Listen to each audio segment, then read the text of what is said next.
Moore, Here. Scott, Here. Waters, Here. Capron, Here. Greckin. Here. Oh crap, we'll have to answer that just a minute here. And when we go into closed session, the city council discuss strategy with council about matters that are presently in litigation because public disclosure would be likely to prejudice or disadvantage the position of the city in that litigation. Second. Scott, Aye. Waters, Aye. Capron, Aye. Greckin, Aye. Moore. Aye.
operate my brain.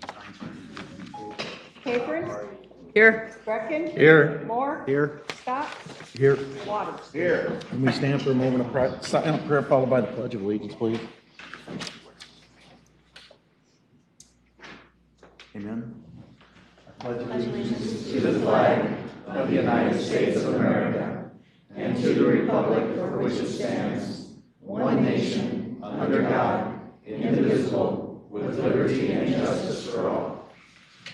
Okay, I need Pat and Deb Rose. And Jim as well.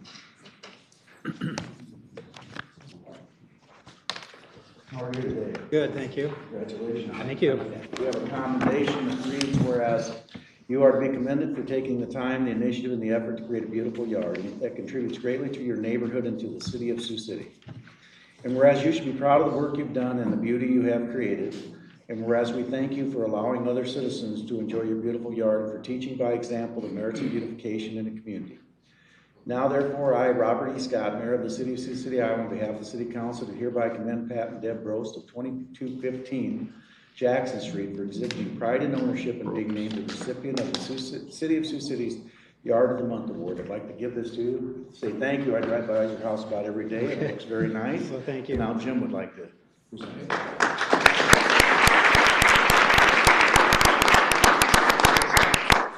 I'd like to congratulate you on behalf of the committee and give you this. All right, thank you. Okay. Yep.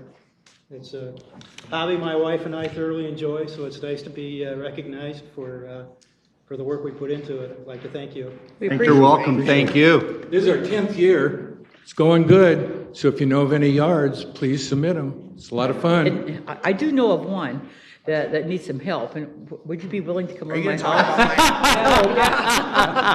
I hope she's offering up my yard, I'm pretty sure. But thank you so much, we really appreciate it. Thank you. You bet. Thank you. Thank you. We'll go to interviews for boards and commissions, and one is, the first one is Airport Board of Trustees, and Brad Thielander has withdrawn, so we'll go to Dave Bernstein. Tell us a little bit about yourself and why you would be a good addition to the airport board, and then I've got a couple questions. I'm sure you do. Well, I'd like to thank you for considering me for the board. I served on the board once before until I believe I was kicked off or termed out or my term expired. I was a board member and vice president, I guess, and then also president once Dan Kaplan finished his term, and I greatly enjoyed serving on the board. That was around the time of the transition to American, and then ultimately through, I think, the first EAS cycle there as well.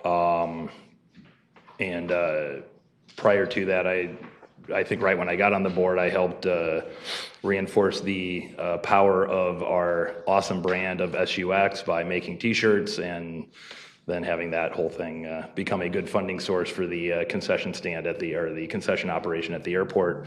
I do represent, there's three perspectives, I think, at the on the airport board. One is the perspective of the 185th, which is very important. One is the perspective of private aviation, Hawthorne, and folks that run the FBO and other private users. And then third is the commercial operation, currently with American as our service provider, and I think that I represent that perspective very well in that I fly out of SUX probably as much or more than just about anybody, and therefore see on a daily basis, and Mr. Collette will be happy to vouch for the fact that I am never bashful with constructive criticism about operations and amenities at the airport and making sure that our airport is the easiest and best airport in the country to fly in and out of, and that it's very efficient and that you can leave 45 minutes, your office 45 minutes before your flight and still make your flight on a regular basis. So my focus is always to help fund revenue guarantees and things like that as well, if needed, to make sure that all that flows well. So that's why I'd love to get back on if you'll see fit and I can earn your support. I appreciated in your application, you noted about the hope to, if we can secure another Denver flight down the road. I was actually in Denver this last week, and I had two people randomly come up to me. They saw that I was from Iowa from stickers on my back, and were commenting how they would love a flight directly to Sioux City. So. Sure. And I think American's done a great job and will continue to serve to the east, which was our largest opportunity. Chicago was by far our largest passenger count going into it. And so that's first and foremost. Dallas has been a welcome, I think, addition. But also at some point, something going to the west. It's proven twice before to do well with Frontier. And unfortunately, the arrangement just with Frontier as a company didn't work out, I think, for significantly other reasons. And but anyway, I mean, I think all of those work hand in hand to give us a good offering out of here. Thanks for making the application, Yeah, Dave. thanks, Dave. Absolutely, thank you.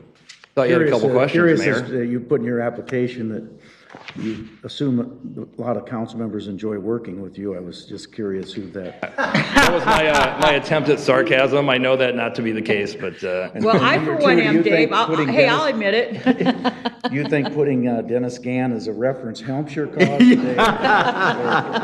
Denny and I have had a very awesome past, and he will vouch for me in all regards. I do think the airport board has done a great job over the last few years as well of fiscally becoming a lot healthier, and I think parking has a lot to do with that, and charging for parking going way back.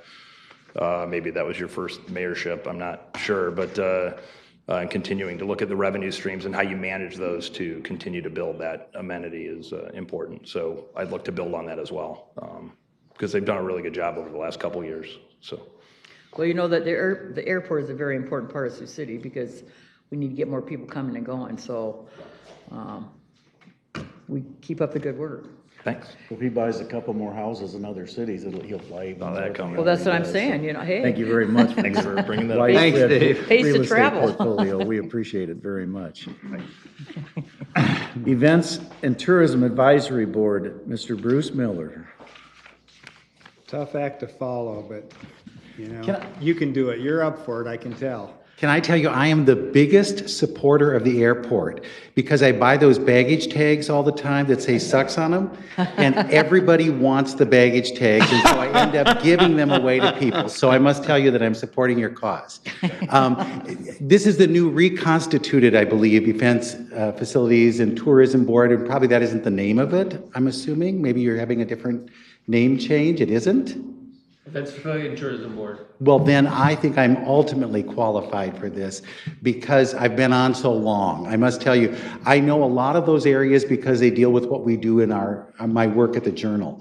And we produce the Visitor's Guide. I don't know if you're aware of that, but we do produce the Visitor's Guide. And all of the events that come through town at some point, we will have some kind of contact with them. So I do have a pretty good knowledge of what's happening in our community, and I'd like to continue doing that for yet another term. Well, I can tell you that you're a great addition. You're nice to say that. Well, and we've worked with you for quite a few years, actually, so we know that you know a lot of stuff, and we appreciate it, and you're fun to work with, too. Thank you. I was Dan's replacement last week at the Western Iowa Synod Convention. Last year, Dan greeted them. This year, I greeted them. So I hope I did okay if they're coming back next year. You did great. Okay, good. Hey, you know what's going on at the Tyson. Do you know who won the football game Saturday night? I'm just curious. Well, I don't know everything that goes on. I know exactly where to look to find out. You're on the board. I know where to look to find out all the results. Just say the Bandits, I think that's who won. You know they're going for the big championship, so Yes, that's what we're they going are. for. All right. Bruce, what would you, I'm just curious, I've asked most people that are applying for this board, what would you say is one thing that you're missing or you think that we need to improve on when it comes to? I think tourism is definitely an area that we need to improve. I don't think we've done, and I don't know if it's a funding position or sell our community better than we have in the past. And I think one of our problems is that it's been scattered because we have so many things that we've lumped under one group that it's hard to really factor all that stuff in. And I think tourism is something we could really sell. I think we need to let other people know how great we are. We know it, but I don't know that everybody does. Yep. Spot on. Good job. Sounds great. Thank you. Thank you so much. Thanks, Bruce. Historic Preservation Commission, Charles Mark Custer.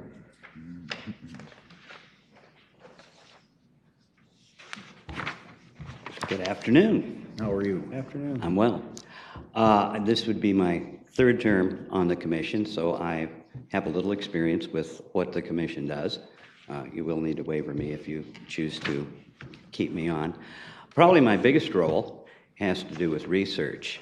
We produced a Jackson Street tour about 2 years ago. Actually, an updated version of that, and I did most of the research that went into the new entries in that particular entry. I'm also working now on Summit Street, with similar type work. What questions can I answer? Just appreciate your willingness to serve. Yeah, you guys have done a great job. Well, and we've seemed to have much more of a role than when I first started. So we all appreciate the involvement the council is allowing us in on this ongoing thing. We just need to get that downtown all laid out in the district, but we'll continue. We're working on it, Bob. We're working on it. Do you know how? No, never mind. Yeah, We'll talk sales. about it later.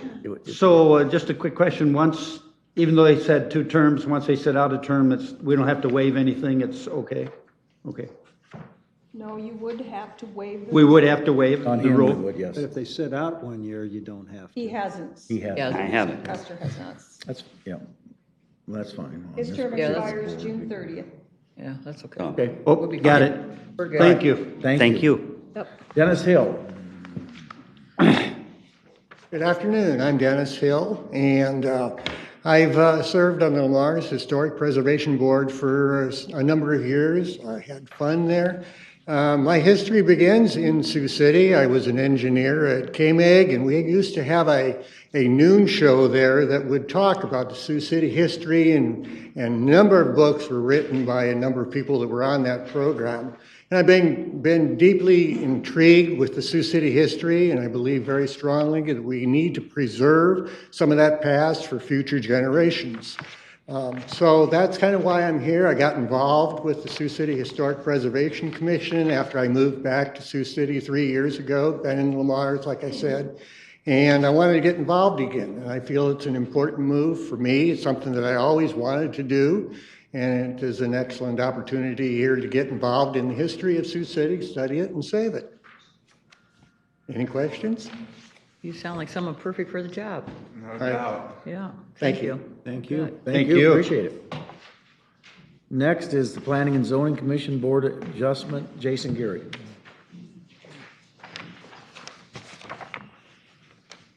Mayor and Council, thank you for your time. So I have served for the last 5 years on the commission. I'm eligible for one more term. And so I do want to continue the work on the Planning and Zoning Commission. I think we've done a lot in the last 5 years since I've been on it. Of course, we've done the full redesign of the entire code. That's been a big process that we were involved in volunteer hours outside of the standard commission meetings. And now we're going to be going into the subdivision ordinance here fairly shortly. And so I've enjoyed the work, really have enjoyed it. And I felt like it's been good. I'd like to serve one more term. Any questions? Appreciate your involvement. Yeah, I don't have any questions, but thank you for your service. And I think this is one committee that really goes after it and provides a lot of information to council to help make good decisions, so thank you. Yeah, I appreciate it. Yeah, it's a higher level of service. I mean, a lot more Yep. dedication on that part. So, and it's always good to have nice colleagues on there. We've got a good group, so. I think your existing commission has a better batting record than my commission when I was on with the You were city only on council. 25 years. No term limits there, were there? I noticed Ryan Ross had reapplied to be back in. I'm excited if Ryan comes back in, but he actually kept track in percentages. He'd be like, we're 94% in agreement with the council. Let's not mess it up. Yeah, so, any other questions? Well, we appreciate everything you do. Appreciate it. Thanks, Jason. Thanks. We'll go to the consent agenda, which today is items 3 through 14A. If you want to speak on any of those items, please come up as I read them. State your name and address so it can be used for the record. You want to speak on an item not under the agenda, come up under citizen concerns, and again, state your name and address. I'll move the consent agenda. Second. 3 is the reading of the city council minutes of June 11, 2018. B is a motion appointing Bruce Lear to the Museum Board of Trustees for a 3-year term expiring December 31st, 2020. 5 is a motion accepting the annual evaluation of the Art Center Director by the Art Center Board of Trustees. Wish I would have gotten a report card like that just one semester, Al. That's all I would have liked. I don't have a board like you do. Continuing education. 6 is a resolution amending the position classification manual by adding Utilities Program Manager position in the Utilities Department. Mayor and Council, Mark Sims, Utilities Director. Just wanted to briefly mention that the title of this position has changed from RIN Manager to Utilities Program Manager. Make sure you understood that. When you approved the budget, it was labeled as a RIN Manager. And this just more broadly allows us to recruit, and it's recommended by our consulting engineers. So. Thanks, Mark. Thanks, Yes, Mark. thank you, Mark. 7 is a resolution approving an IEDA application for targeted jobs withholding tax credit program for interstate mechanical, metal specialists, and WEJA properties. I'll abstain on that particular item. 9 is a resolution accepting the offer of sale of land from K&L Properties for property in the connection with the Bridgeport West Improvement Project. Did you do 8? You miss 8? Did I miss it? Yes, I did. 8, I'm sorry, is a resolution adopting plans and specs for the 2018 annual utility lining project. 10 are actions relating to agreements and contracts. A is a resolution approving a consulting services agreement with Blue Earth Marketing for a campaign to promote the city's recycling program. I have a couple of questions about that. Mark? Sir. A couple of questions I had, and I know Melissa's gone, so maybe she can respond back to it eventually if you're not I'll do my sure. best. Can you tell me, do we know any benchmarks that were set for this, or any goals that we have? I can tell you that an RFQ was sent out to several local firms. 4 of them responded. I've got their names here if you're interested in that. We didn't, when I talked to Melissa just a few minutes ago over the phone, she's got an illness today, so can't be here, but she said that the EAB board had done the scoring with her on this, and this was what they had voted to go with. Okay. Just a couple of things that I would, and I'll follow up with Melissa as well, Sure. but if you can let her know, a couple of things that I'd really want to focus on is making sure that we are holding them to benchmarks, you know, of what we're looking for as far as increased participation or hits online, whatever we're looking for. Sure. But then also, if we start expanding, because I think the way I'm reading this is it's really addressing more the curbside pickup, right? And boosting or promoting, increasing that, I think, residential. That if we expand our program to more like downtown locations, or, you know, the recycling that we're doing at, say, Tyson or different city facilities, right. I really want to make sure that we're promoting that as well. Okay. So anything that we can do for more holistic emphasis on recycling in the city, I think that'd be great. But I think I understand the lion's share of this emphasis is probably the curbside residential pickup, but I just hope that we can, especially since it's a 2-year contract, look at that as well down the road. Sure, I'll have her clarify that for you. Okay, thank you. Absolutely. Mayor, I forgot on agenda item 9, I need to abstain on that one. 9, 9, yes, Expedition Court. thank you. Thank you. I wanted to give you some time to catch. B is a resolution approving a consulting services agreement with Plan Architects for the Arts Center renovation project.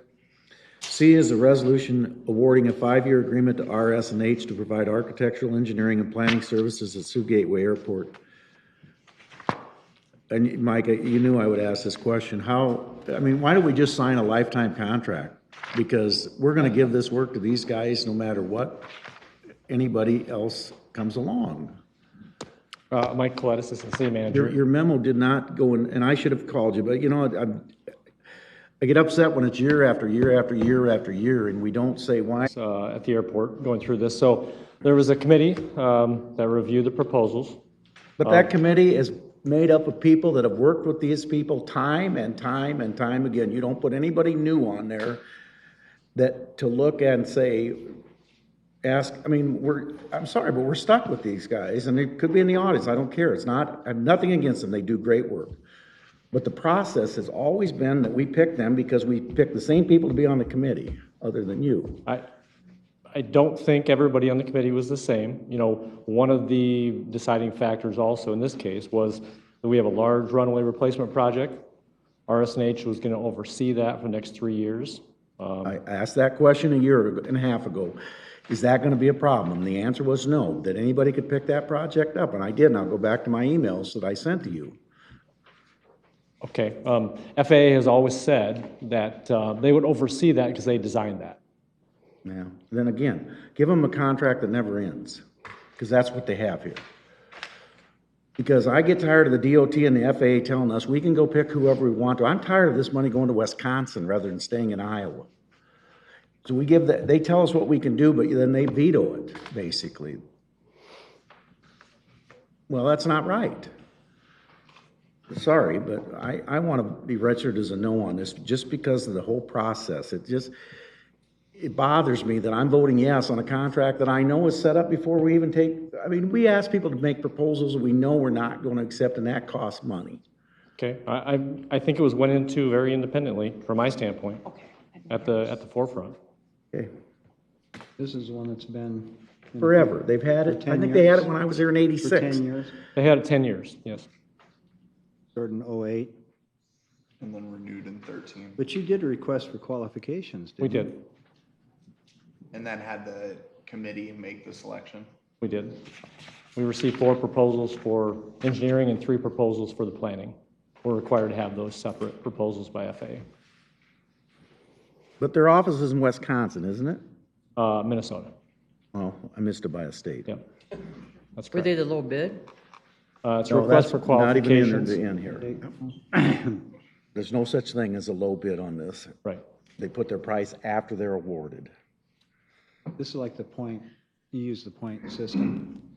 It was. And as far as the dollars go, they're independently reviewed per each work order, and FAA reviews them, and an independent fee estimate's done by an outside party. Did you have Iowa, the other 4 submittals, were those Iowa firms? 2 of them were Iowa firms, yes. On the engineering, architectural and engineering services, but on the planning services, the other? On planning services, 1 was Iowa. Okay. There was only 3 proposals on that one. Okay. You got me for a no? We'll need to pull for a separate roll call. Okay, call it. Greckin?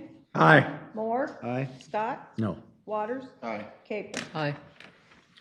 11 are actions authorizing the issuance of checks. A is a resolution authorizing final payment to Carter's Manufacturing for the airfield fence project at Sioux Gateway Airport. B is a resolution approving change order number 4, accepting the work and authorizing final payment to Subservco for the Bridgeport West Improvement Projects. I need to be recorded as an abstention on that, please. 12 are applications for cigarette, tobacco, nicotine, vapor permits. See the list and come forward if you have any questions. 13 are applications for beer and liquor license. See the list, come forward if you have any questions. 14 are receipt of minutes. See the list, come forward if you have any questions.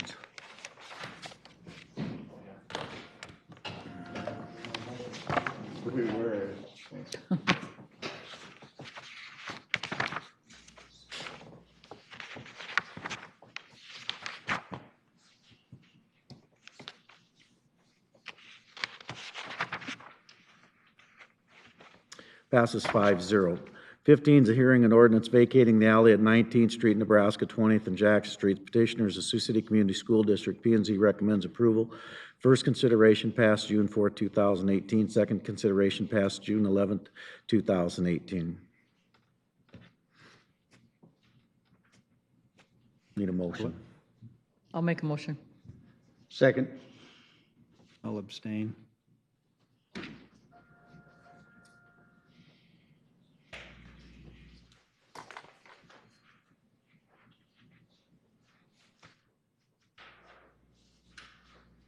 One, I vote no, Mr. Moore abstains. I'd like to vote for it, but you did a great job, Mr. Moore. I still didn't understand what that memo meant, other than that they participate in the paving, which is their part of the paving to begin with, basically. And 2 items down, we're gonna sell a piece of property to some poor, unsuspecting Donald Grant Construction, and we're gonna make him pay for that. But the school district, that we put more money in these streets around them, so the rest of the town's falling to pieces. $1.4 million every school that should be being used to fix potholes and other things in our community. We aren't getting done because of these. And then we can't even sell the alleys to them. It just boggles my mind.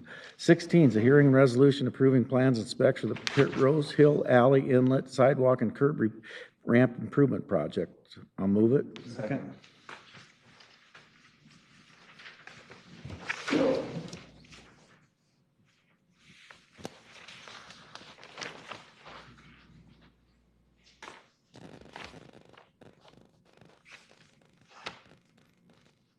Passes 5-0. 17 is a hearing and resolution approving a proposal to sell and authorizing a city deed property between 1011 Helen Street and 1021 Alice Street. The petitioner is Donald Grant Construction. I'll move it. Second.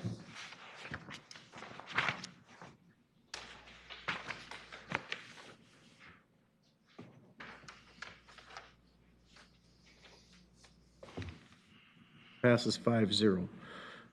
18 is a hearing and resolution approving a proposal to sell property and authorizing a city deed property at 1618 West 14th Street. Petitioner is Fernando and Angelica Franco. I'll move it. Second.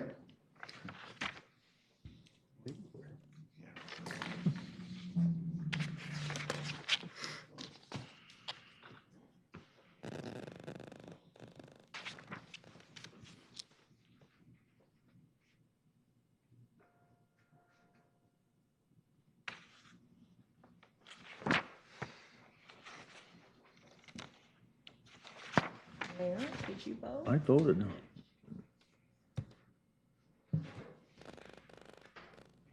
There we go, thank you.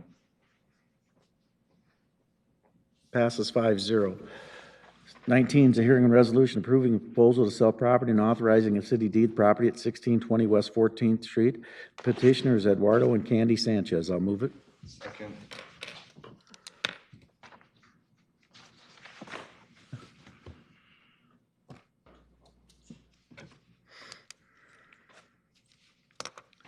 Passes 5-0. 20 is a hearing and resolution approving a proposal to sell property and authorizing a city deed property at 1624 West 14th Street. Petitioner is Marco A. Gonzalez. I'll move it. Second.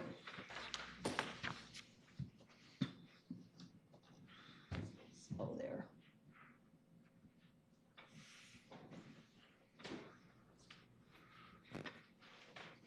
Passes 5-0. 21 is a hearing and resolution approving plans and specs for the 2018 annual crack sealing project. I'll move it. Second.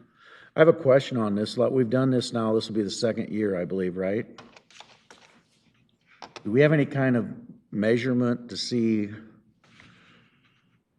mean, ideally, if you crack seal, you should have less spalling of concrete and less potholes, because the idea behind is to not let the moisture down, right? And the salt's in. Justin Potter, civil engineer. This is actually, I believe, our third year doing this. Okay, and how is it performing? Is the product staying in the cracks? From the streets that I've driven, both on city time and my own time, yes. I'd have to check with field services on their crew's opinions as well. So do you think it's worth the money? Yes. Okay. I actually wondered about that with resurfacing the 22. Was that online program where you're able to track and see the different streets?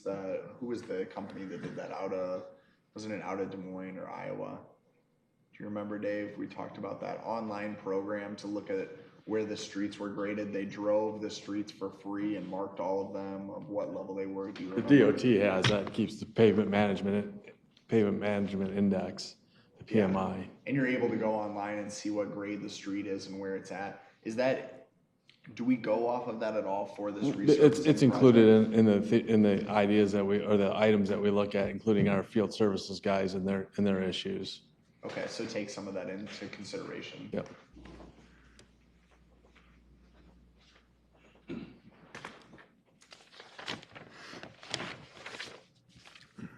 Passes 5-0. 22 is a hearing resolution approving plans and specifications for the 2018 annual resurfacing project. I'll move that. Second.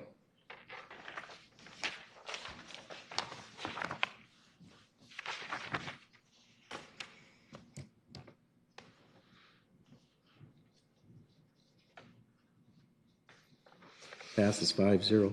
23 is a hearing resolution approving plans and specs for the construction of the Bridgeport West Improvements Phase 5 and Phase 6 project. I'll move that. Second. Is this one we wanted to defer for a week? You can't defer it because you can't get it, you gotta start the RISE project all over again. Oh, you do? Because of the You got deadline? an email on that last week, I think. Mhm.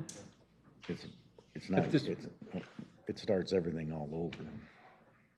You're Not gonna happen. Okay, yeah, sorry, Mr. Email. City Engineers Department or division is looking at some of the options that were discussed at the meeting we had last week related to Discovery Boulevard, and we'll report back as we get more information. Yeah, I haven't heard anything back from Howard Green yet, but. Okay. All right, thanks, Dave. Thank you.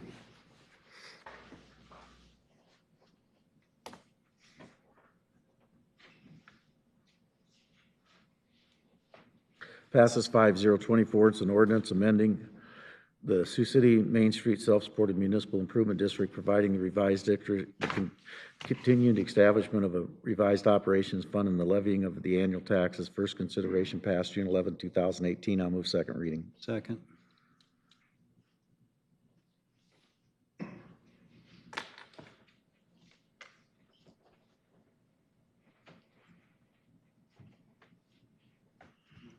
Passes 5-0. Anybody opposed to the second or third reading? No. No. I'll move that. Second. Moore, Aye. Scott, Aye. Waters, Aye. Capron. Aye. Gretkin. Aye. I'll move third reading. Second. I would also like to thank Reagan and the team for putting that document together. I thought that was a good timeline. I appreciated that.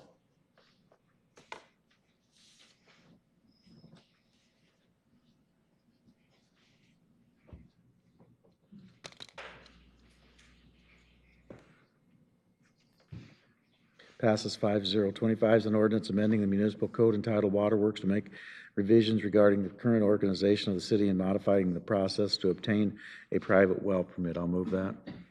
Second. Can you tell me again what we're doing on this one? You can tell me. Mayor and council, I believe this is just a cleanup This is the of language. terminology, language that's included. For example, we had Environmental Services Department, it's being changed to Utilities. Finance and Administrative Services Department is being changed to Customer Services Division. It's just more in line with our organizational chart of the city. You are changing something on a private well permit, I think, aren't you? I thought you were. Modify the process. I didn't catch it. I missed the I thought I modification. read it. I read it last week, but wasn't significant, but I think there's something. Is there anything on the mark on the well, private well? Or is this all legal? I'm sorry, Mayor, I'm not familiar with this item, but I can sure find out. Okay, then it must be all legal. The permit application, it was cited to go through Environmental Services. Now it's indicating it'll come through the Utilities Department. And then the conditions of the water table will be considered. And it also establishes how a private permit could be denied. Violation of state or federal law result in groundwater contamination and lead to the withdrawal of water from a protected source. It does establish other criteria that weren't previously set forth. I thought, and maybe I'm getting it mixed up with something else, but I thought we did these ordinances like either annually or quarterly, where we just do all kinds of updates and Sure. housekeeping amendments to them, and Rick Mock is currently going through the code to pull out changes that we need to make. If there's anything additional that Rick wants to add, I don't know. I think it's just basically a cleanup. Yeah, mayor and council over the last 20 years of departments have changed and other things have changed. The code has gotten out of compliance with the department names. In addition, there was at one time we implemented a charge for when we had our phone read system for people that didn't allow that installation. That's no longer applicable. We don't have that any longer, so it cleans that up. And then it also, I believe it makes additional changes to how to obtain a well permit. Most of this is just cleaning up the ordinance. As Nicole mentioned, Rick has been tasked with going through the ordinance, finding inconsistencies and getting them corrected. Good thing ski season got over so he could get on some of this. Are you talking water or snow? All right, thanks. Oh, baby. He works so hard, he needs those vacations, Bob.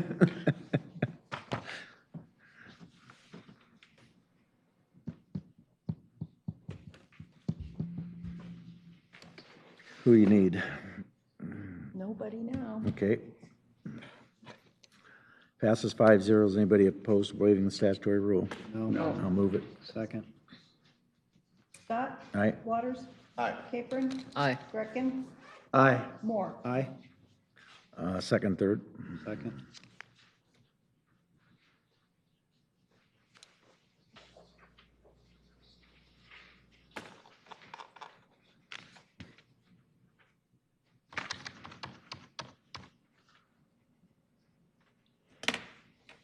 Passes 5-0.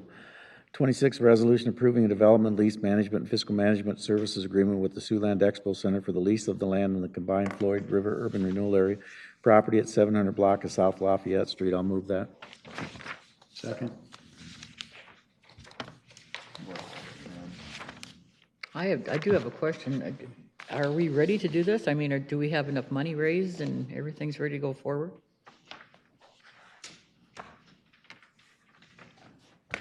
Always got to ask the tough ones, don't you? Yeah. Come on, Matt. The group's been working very hard, obviously, on the fundraising side of it, and also making sure the design will work with the funds that we have. And so the steps we're asking you to take today are to approve the agreements between the board and the city. And that's part of our contingency that we're looking to meet with the state of Iowa. So this month, on Friday, we're going to go down and provide an update to the state board that Mr. Bernstein will be at, and answer those questions as well. So Matt, you want to talk about the fundraising side of it and how's Now we're it advanced continuing to shore up the fundraising, kind of with the previous project, and we're asking for some new funds, but we're planning to work with the funds that we have for the project. How much are you short, do you think? We don't really have, we're not, I wouldn't say we're short anything at this point. We're kind of preliminary enough where we don't have a real solid cost estimate, but we're planning on working with the funds that we have available. So you have funds available because you're scaling back, is that the? Yes. And is With that the a good revised thing? project. I mean, sometimes when you start taking things away, you have a big headache at the end. Mayor and council, the biggest change is, as originally envisioned, it included an equestrian center. That was determined to be financially unfeasible. We've repurposed our design into an exposition center, which will allow for large-scale expos like home shows, RVs shows, boat shows, but as well have a very significant youth sports function. It will include the inclusion of a full-size artificial turf football field, as well as basketball courts, volleyball courts. We've more or less turned it into 115,000 square feet of open space that can be used for a multitude of things. That's dramatically reduced the cost. At one point, I think we were at about $17 million for the equestrian expo center, and we're envisioning this to be in the $11 to $12 million range. So what's the seating? Seating will be approximately 1,500. About, yeah, 1,500 to 1,800. It's not designed to be a indoor football field. It's designed to allow for indoor sports for children and youths. And we're partnering with the Arena Project, which will be right across the street, to allow them to expand their program beyond the walls that they have as well. Well, the overall size of the footprint. What's that? Put a few more seats in and I'll move over there. Yeah. A lot more seats, Bob. Well, the overall footprint got smaller. That arena actually got large run. And I know Dirk's here as well from the board. They've spent a lot of time looking at the operational costs. And after a couple of years of working on this, I think they've got it to a point now where they're more comfortable with the eventual profitability and management of this facility, and then it will work very well, not only for all the different elements of it, the community events, trade shows, home shows, those sorts of things, as well as all the recreational programming that they'll be able to do there. So as we sit now, we don't need to raise any more money, we're good where we're at, and we can move forward. Let me answer it. No, we're going to continue to raise money because the more money we raise, the more amenities we can put into it. We're comfortable we could build a quality facility with the money we have raised, but we're not going to stop. This is an opportunity, we feel, to do it right, and then we want to do it right the first time. We don't want to end up with a facility where we've shortchanged anything. So we will continue to look for sponsors. We'll go after.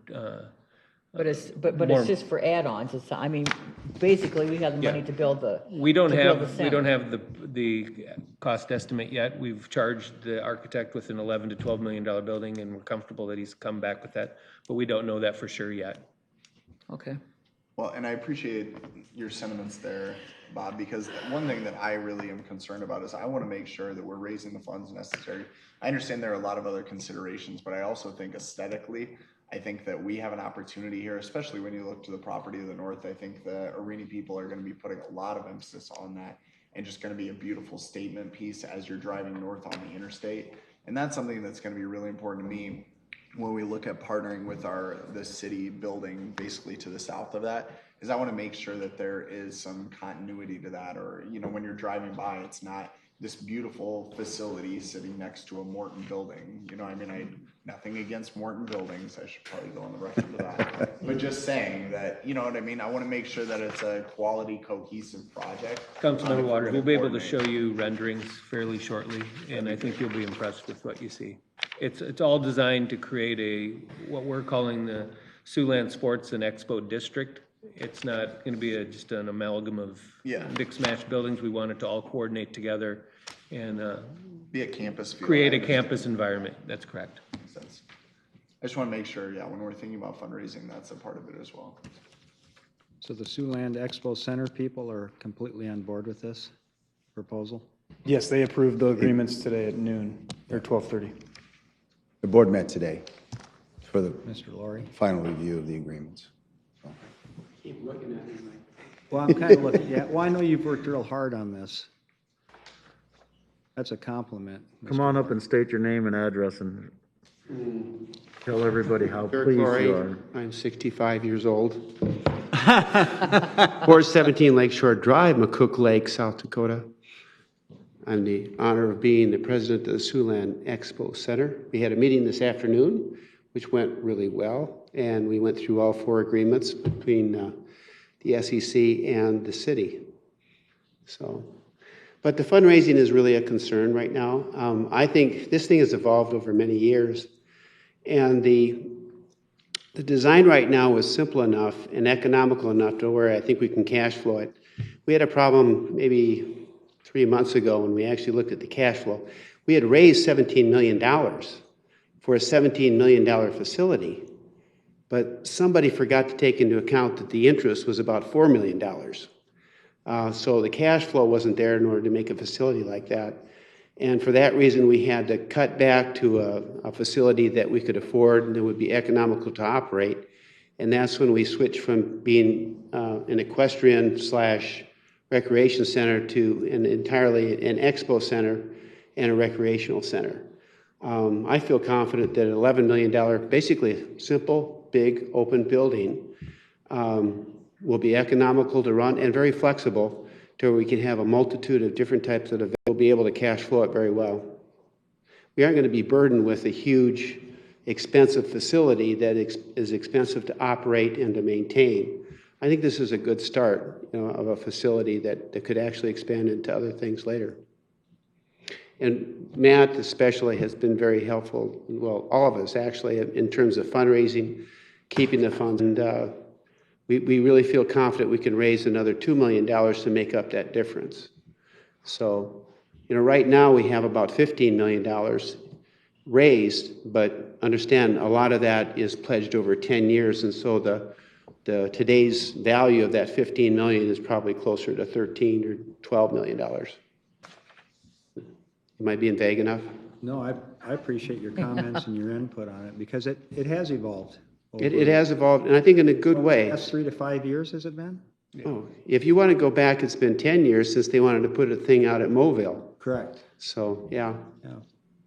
And that's where we are today, and I just want to make sure that your board is is okay with where we are today, because They're very because energized. it has changed. We had changed the board significantly because a lot of the equestrian people have left because we have changed the mission of it.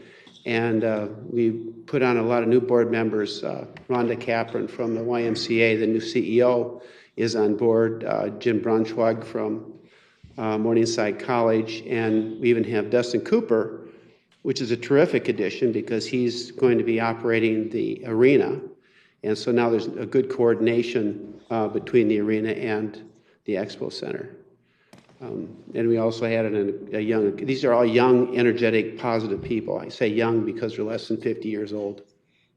So, John, you always like to remind me. I know, I got to say that.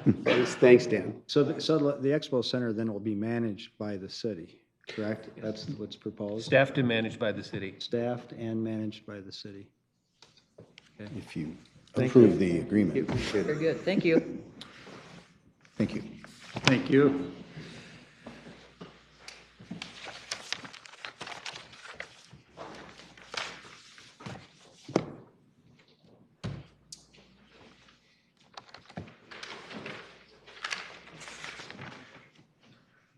Passes 5-0. 27, Spectra presentation to council.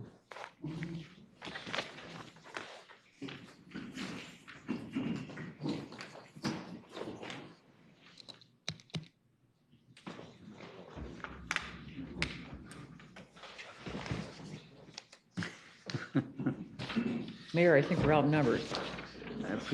I like our odds. Huh? I still like our odds. Yeah, I like I odds really too. got the answer that I was looking for. I think, well, we are working on getting a presentation set up. I think Enzo. But good afternoon, Mr. Mayor, Council. Tom McDonald, Director of Business Development from Spectra. Thank you for giving us the opportunity to come in here today and to report to you. We're very excited to be back here myself personally, but we're excited to give this update. Hopefully we can do more of these as well. I think as we've started to put this presentation together for you, we think it would be a great opportunity if we could be here, every 3, 4, 6 months to not just update the council, but update the community on the efforts and the events and everything that's going on at the Tyson and the Orpheum. It has been a very busy 5 months for us at Spectra and at the Tyson Event Center in Orpheum. So today's presentation will be a little bit longer than maybe some future ones, but I think it's important that we go through each department, give everybody an update on what's been going on in these 5 months, what we have coming up as well. So we do have all of our department heads here to speak with you individually and give this presentation, and then we will have some time at the end. First, I did want to introduce Doug Drews, who's our senior vice president for Spectra on our food service and hospitality division. I know many of you have met with Pam Plageman, who's been here at Sioux City numerous times and really oversees the food and beverage operations with Alan and Sue. But Doug works out of our offices in Florida, so this is his first time to Sioux City, but I know he's been on phone calls with the group, so he's excited to be here as well. Rick Hahn, to attend, but I know he'll be back here very soon as well. But before I do this, I'm going to hand it over to Erica. Erica is our leader, and she's going to lead this presentation. We're very excited to have Erica part of our Spectra family, and she's done a great job over the last few months, transitioning the facility to management. But again, she'll run through each of our departments, talk about what's been going on, and then we'd love to have any questions. All right, well, we'll get started. Primarily, we want to talk a little bit about our staff, and that's why you'll see so many of our staff actually here. On the slide, you'll see sort of photos of our updated crew. A lot of new faces. Some have come to us internally from other Spectra venues, and some have been hired locally. Enzo Carinante is here. He's manning the presentation, our Assistant General Manager and also our Director of Marketing. Rick Powell is our Director of Operations behind me. Megan Calvania is here. She is our Director of Partnerships. Kevin Sweet could not be here. He's our new Director of Finance, but became ill this morning as well. Al Clark, Chef Al, is with us. Very happy to have him back as part of our organization. Sue Burks is a longtime employee of our facilities, and she's our Assistant General Manager for Food Services and Hospitality. So just an overview of what we're going to talk about today. Corporate support is big. We want to talk about how we've been able to leverage Spectra's network and corporate resources to help our venues here in Sioux City. We'll give you a booking update as well as an update on marketing, a little bit about ticketing and the transition that we've just made to a new ticketing provider. Megan will give you an update on partnerships and what she's been able to accomplish in 5 months here. Rick will talk about operations and give you an overview of that side of the business. And then food and beverage will have a presentation piece as well. And then we'll talk about some general finance items toward the end. So to talk about corporate support, I think that was one of the things that Spectra really brought to the table in terms of an asset. We are able now to network with 150 some venues across the country and talk to other buildings and corporate folks as well about how we can best get more content into the Tyson Event Center, how we can best market the facilities, what are some best practices with partnerships and operations, and that's been a huge piece of the puzzle for us. We've had over 15 corporate leaders visit us here in Sioux City over the past 5 months, especially early on as we were hiring new staff. Somebody from a regional or a corporate office would come and kind of sit with them and train them for their first couple of days on the job, and that's been really huge for us to kind of offload some of that training to different pieces of the organization. I made a visit to Philadelphia back in December, and that was really great for me to be able to meet people, for them to meet me, and to talk about Sioux City and what we had going for us here, and some ideas and some opportunities to leverage some different Spectra assets.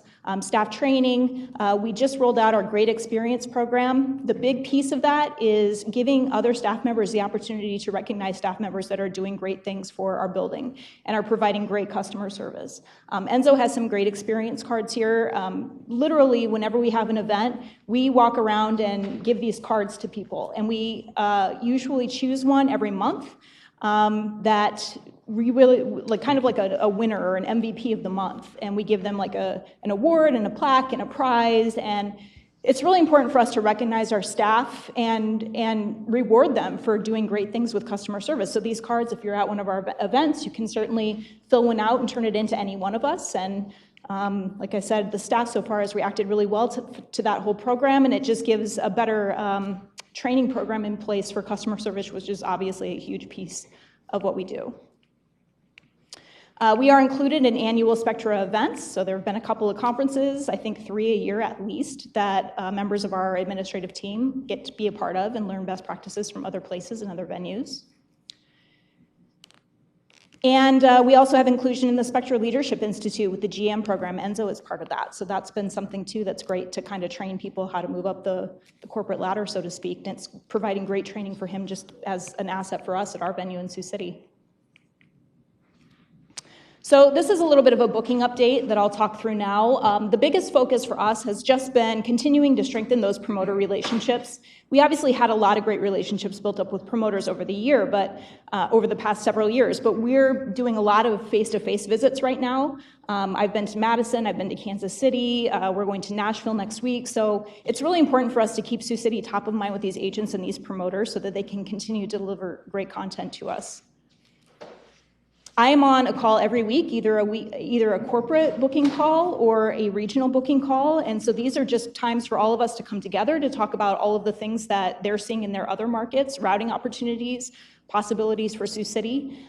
We have had great collaboration with other Spectra venues, conferences that we're able to network at, as well as a trip next week that we're going on. We'll be going on a trip to Nashville to talk with agents and promoters down there about opportunities within all of our venues. We're each putting a presentation together, so that should be really helpful as well. We've had 18 shows confirmed since January 2nd when Spectra took over, plus nearly 50 additional holds through 2021, so that's a great number. I think I'm averaging around an offer a week that we're kind of getting into the flow with agents and promoters now, so it's a good steady stream of offers that we're making. One of the things that Spectra said they could help with was getting Feld Entertainment back in with a Disney on Ice show. We haven't had one in many years, and we do have now holds on the books for 2021, so that's been great to be able to have that additional corporate support to make that happen. And heightened analytics and approvals. Like I said, whenever I do offers, Bob gets a chance to look at them. My corporate folks get a chance to look at them. We go through a whole process that shows what our break even is, what our revenue potentials are at various ticket sales numbers. And that's just really helped us feel more confident that the shows that we're offering on make sense for our market. I'll let Enzo talk about marketing a little bit. Yeah, so I'm going to talk about some of the opportunities that we've had available on the marketing side of it.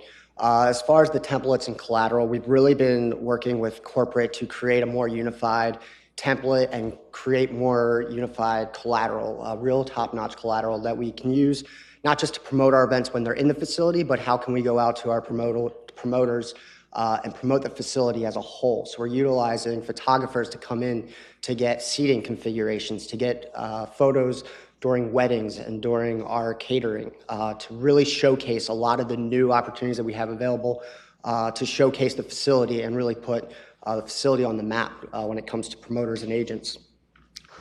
On the traditional, digital, and interactive strategy, so this is really that fun opportunity. As a marketer, we get to be very creative.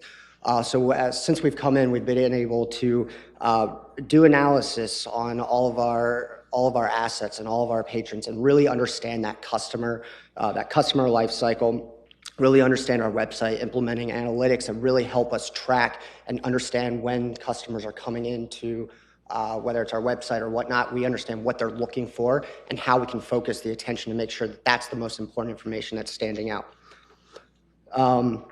On the digital side, so now I'll discuss kind of with our ticketing transition, but we now have a new ticketing arm, digital strategy that will full-on staff that will be supported. They're an extension of our marketing team that will help us do new creative marketing opportunities on a digital advertising aspect that really helps us track, really helps us enhance that we're going to hit that core demo versus just casting a net out. Very more specific strategy. On a public relations side, so not only working with local media, so we're working to continuously build the relationships with our news directors, with our promotions departments, with our assignment editors, with everybody on the local news team to really bring them as much content as we can when we have these events coming in. Prime example of that is when we had the Harlem Globetrotters come in. We had a full extensive day with a Globetrotter where we not only went in studio to meet with news to talk about the event and all the great stuff that people could experience when they're coming in, but we also got the opportunity to take the Globetrotter to Mercy Medical and do a cardiac clinic with some patients. We got to work with Morningside College and taking to really showcase a student that was being recognized for his major in broadcasting and received an award, and we really got to highlight him as do an interview with the Globetrotter and then invite him out to the event to really enhance that media coverage. But then also on a venue side, we are working with trade publications, Venues Now and Polestar magazine. These publications are specific to our industry, the event and entertainment industry, and we've really used our relationships to kind of highlight the transition, highlight a lot of the new opportunities, the new security opportunities, all the new stuff that is important to the events and entertainment industry, and work with them to kind of get this material in front of regional and national promoters. In April, Erica completed an interview with Venues Now that was doing a spotlight on Midwest venues, and we were able to get our venues included in that coverage as a top stop for the Midwest venues. Then on that customer experience, we've really been focusing on the customer life cycle, which is communicating with the customer, pre-event, during the event, and posted to date. We got an average of 4.5 out of a 5-point scale in customer experience during events. We got a 4.32 average on a 5-point scale of ticket buying process and the ticket experience. Who are you surveying on that? We're surveying all events that occurred, concerts, family shows from beginning January 2nd through date. But not hockey or football. So we are, as I get into our marketing automation with the new ticketing platform, we're updating all of our new templates that we're looking to start. My point is, a person that goes to a concert can spend $35 and has it. That they have more spendable income than a person that goes to a hockey game. So I really don't care, I mean, I care that you're doing customer service, but I can tell you, you won't get that high with a hockey or football fan at $8.50 beer. You're not gonna get that, so don't shade those numbers like they're so good today. Until you're telling the whole story here, because that bothers me when you come in and you say that kind of stuff, and you're telling half the story to this city right now. I think it's just part of the process. I mean, Well, it's you know part what, you can set up and I and do agree. concerts that you didn't know you were having, but you can't do hockey that had 40 games there? Come on now. A lot of it has to do too through the ticketing platform that we're just launching. So all of it will get developed, but I understand your point. Well, you come here to paint a better picture than what's reality. Don't do that. Because that's what you're doing when you do those things. Now, you know better than that. You've been around long enough to know that. Yeah, no, I understand. And that's all part of our process. We're creating the infrastructure and working on that process of how we can enhance it across the board on everything that we've got within the facility. And then on a food and beverage side, so we've really looked to bridge that gap with our food and beverage and create new customized materials that are geared towards our fans when they're coming to events. So how can we create signature items and how can we promote all the things that's available for food and beverage when a fan's coming to an event? So here's an example of a number of different promotions that we've done. And just to point out a few of the ones, but these are signature items that we promote in advance of coming out to an event. But the pontoon punch that we had for a little big town concert, we sold over 65 bottles of vodka that were all featured for this signature food and beverage item. Going back to our tenants, focusing food and beverage promotions, how can we focus certain initiatives towards, as you can see, we did a promotion for the very first opening night game where we did first 200 fans through the door, got a food and beverage voucher that provided them a hot dog and a drink with a side at the event. So these are just some of the different promotions that were coming up, but they're all customized towards, the concert, towards the type of event, trying to be creative with names. So when you're coming to an event, it's not just, I'm coming to a concert, I'm coming to a game, I'm coming for a full-on experience. So the pontoon punch, oh, well, that's something that's specific to the artist I'm going to see. So I want to make sure that I'm trying that out. Then transitioning over to the ticketing. So as I kind of briefly talked about, so we've just gone through the process of transitioning our ticketing providers. So we went through an RFP process, looking at proposals from 3 of the top ticketing providers in the industry. And through our RFP process, we selected Pacquiao, and which has been implemented in the month of May. Some of the opportunities that are going to become available with this new ticketing platform is a superior marketing automation. So it allows us to kind of reach, as I mentioned, reach the customer pre, during, and post events through a very customized communication process, all personalized based on the customer preferences, all customized based on how they interact with our system. So if they were going into putting a ticket into a cart, but then decided, I wasn't really interested in buying it right now, we're able to reach that customer and it's coming up. But a lot of communication as far as that. Another one that we're looking to implement is a scan-in. So when you're getting to the actual facility and your ticket scans through, you're getting hit with a welcome to the venue. Please, restrooms are located here. ATM is located here. Here's some specials that we've got going on, food and beverage, and here's where you can find them. So really communicate with that fan of that customer, because just based on the analysis that we've reviewed so far, we're finding that more than half of our patrons are coming from outside the Siouxland area. So we want to make sure that we're focusing communication on them. So when it's somebody that's outside of a certain zip code range, that's coming in for an event, we can provide them with an opportunity. Hey, here's a special rate on hotels in the market. Or if it's somebody within our market, hey, before the event, come down and stop by one of our many partner locations before to grab dinner. So we can really focus our communication based on a lot of the data that we have. So enhanced mobile ticketing. So mobile ticketing, printed home, make it a very seamless process for our patrons when they're coming to events. You don't have to wait in lines to get your will call ticket. You can have it right on your phone, or you can have it that it's emailed directly to you that you can print it out and take it and get into the venue that much quicker. And then as well as enhanced sponsorship. This is a great opportunity for us. It's very, allows us not only to just sell tickets, but create new revenue streams, naming rights on a ticketing platform that's really going to help us with that bottom line. And then with our tenant integration. So it's the first time that we'll have all tenants on one platform. One of our new capabilities, one of the capabilities is that now we'll have it, it's a one-stop shop no matter what event you're coming to see in either facility. The Symphony is now integrated into the system with us. So as a patron, you can get a ticket to any event that's in one of our venues, which is going to ease the ticketing buying process. And it also helps create new marketing strategies that we're hoping to bring on to all of our tenant partners. And just through this, the complete analysis, we're looking at over expected $50,000 in estimated savings to the city by this new partnership with Pacquiao Ticketing. Okay, Megan will talk about partnerships. Hi, I am excited to announce that since the transition to Spectra, we've been able to bring over $100,000 in new revenue of corporate partnerships.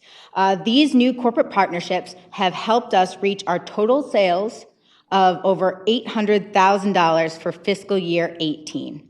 Looking forward to the future, fiscal year 19 is already trending ahead. We are at 67% of goal for fiscal year 19. Currently, we also are working on a lot of other things. We have over $375,000 in contracts out. What this means is these are verbal agreements that we have with local and national businesses to be coming into our facilities, but we are waiting on a signature on the contract. We wanted to make sure to include that number because it is a pretty impressive number. Additionally, pending sales, we have over $300,000 in pending sales. Now, the difference here is that these are active packages that we are currently trying to find the perfect partner for. We're pitching this out to a variety of different businesses, but haven't quite found that perfect match yet.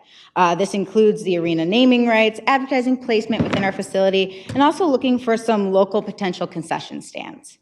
From corporate standpoint, corporate has been in a variety of different times and have really helped from the beginning up until now. They have helped assisting deciphering old contracts that we had, creating new contracts for current partners, and also has helped pitch new potential partners as well. With that being said, we have also laid the foundation for a successful department by creating a rate card, templates, and collateral deck to help ease the process of pitching new partners. I'm also on a variety of different calls monthly, including a bi-weekly call with venue partners, as well as a weekly call with my regional, where we just kind of discuss different ways that I could be approaching new scenarios. Additionally, just kind of from some conversations that I've had, not only locally, but also nationally, everybody has really had a positive experience with what's going on so far and has really been excited about the potential that Spectra is bringing to Sioux City. Thank you. Question, you had how many dollars worth of new corporate sponsors? Over 100,000. And correct me if I'm wrong, but we had a meeting in Mr. Padmore's office, and we said, now I'm speaking as a team owner, I want to make that very clear, but this is it was very clear to me, Mr. Padmore, that those sales were going to be, sit down with hockey and football and say, here's who we're calling on and what we're doing. And to date, that meeting has never happened. That's the kind of stuff that you wonder why I get upset. This is why. I mean, I have a whole list of things that upset me, but this one really upsets me because that was very clear, and you were in that meeting. We did talk about that. That is something. Well, you can talk about it, but, you know, actions to me speak a lot louder than anything else. And this has spoke volumes that you don't really care what the hockey team and the football team want. And you're going to go do what you want to do, and God bless you, you're going to make money at it, but you're going to lose content. Because I'm not going to lose money to provide entertainment. Hockey team, God bless that Lloyd, because he loses some money, some serious money by my standards, but yet he hangs in here, and he's deeply concerned. I don't think there's any question about that. Well, for sure, it's not that we don't care about what the Bandits and the Musketeers need. I think that conversation revolved a lot around the scoreboard purchase, which is a document that we've put together that we will present to the hockey team and to the Bandits this week. It's too late, Erica, for me. If you really cared about what you were doing, because now you got another 800,000 out there, we would have already known. We would have been talking about this.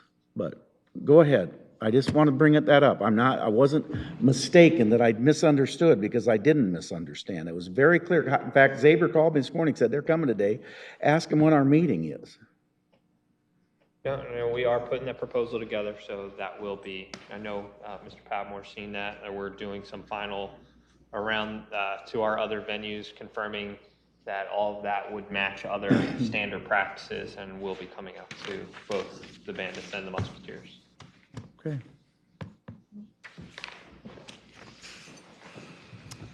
Operations, Rick Powell.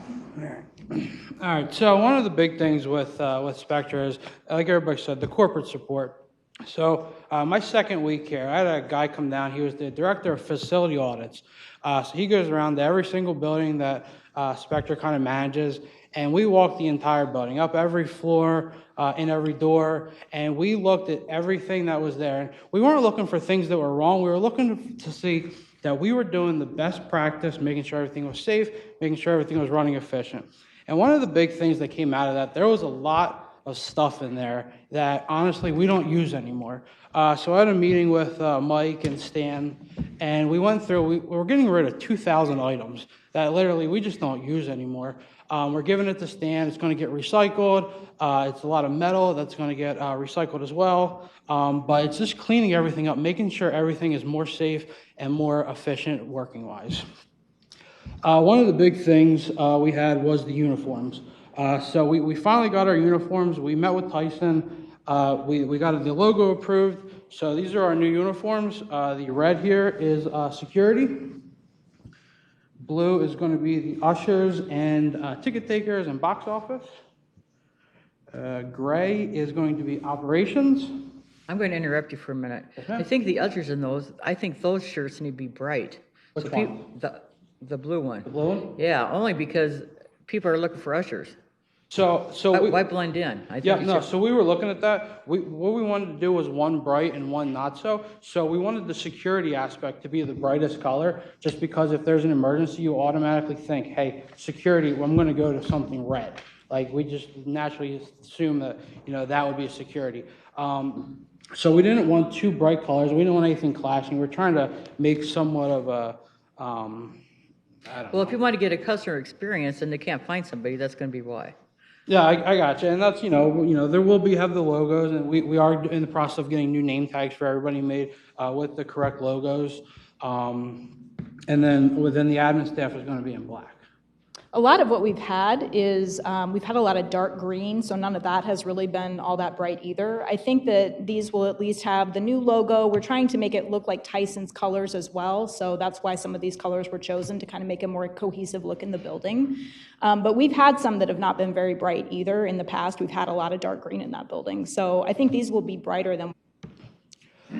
So the security thing, we actually have a very good relationship now with Signal 88. Signal 88 is everybody in the bright blue shirts when you first come into the building. They're the ones working the magtometers or the mags.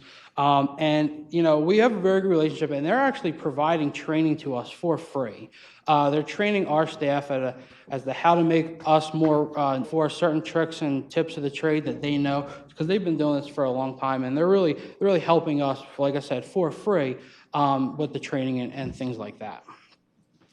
So the current capital improvements, you guys obviously know these. These have been approved. The flat work project going on. Have a really good relationship with V&K. We talk usually once a week just to how everything's going. So we're about 60% done on there, and we're looking for a completion date early August on that. The ADA ramp, obviously, it's not there anymore. We just got some foam blocks.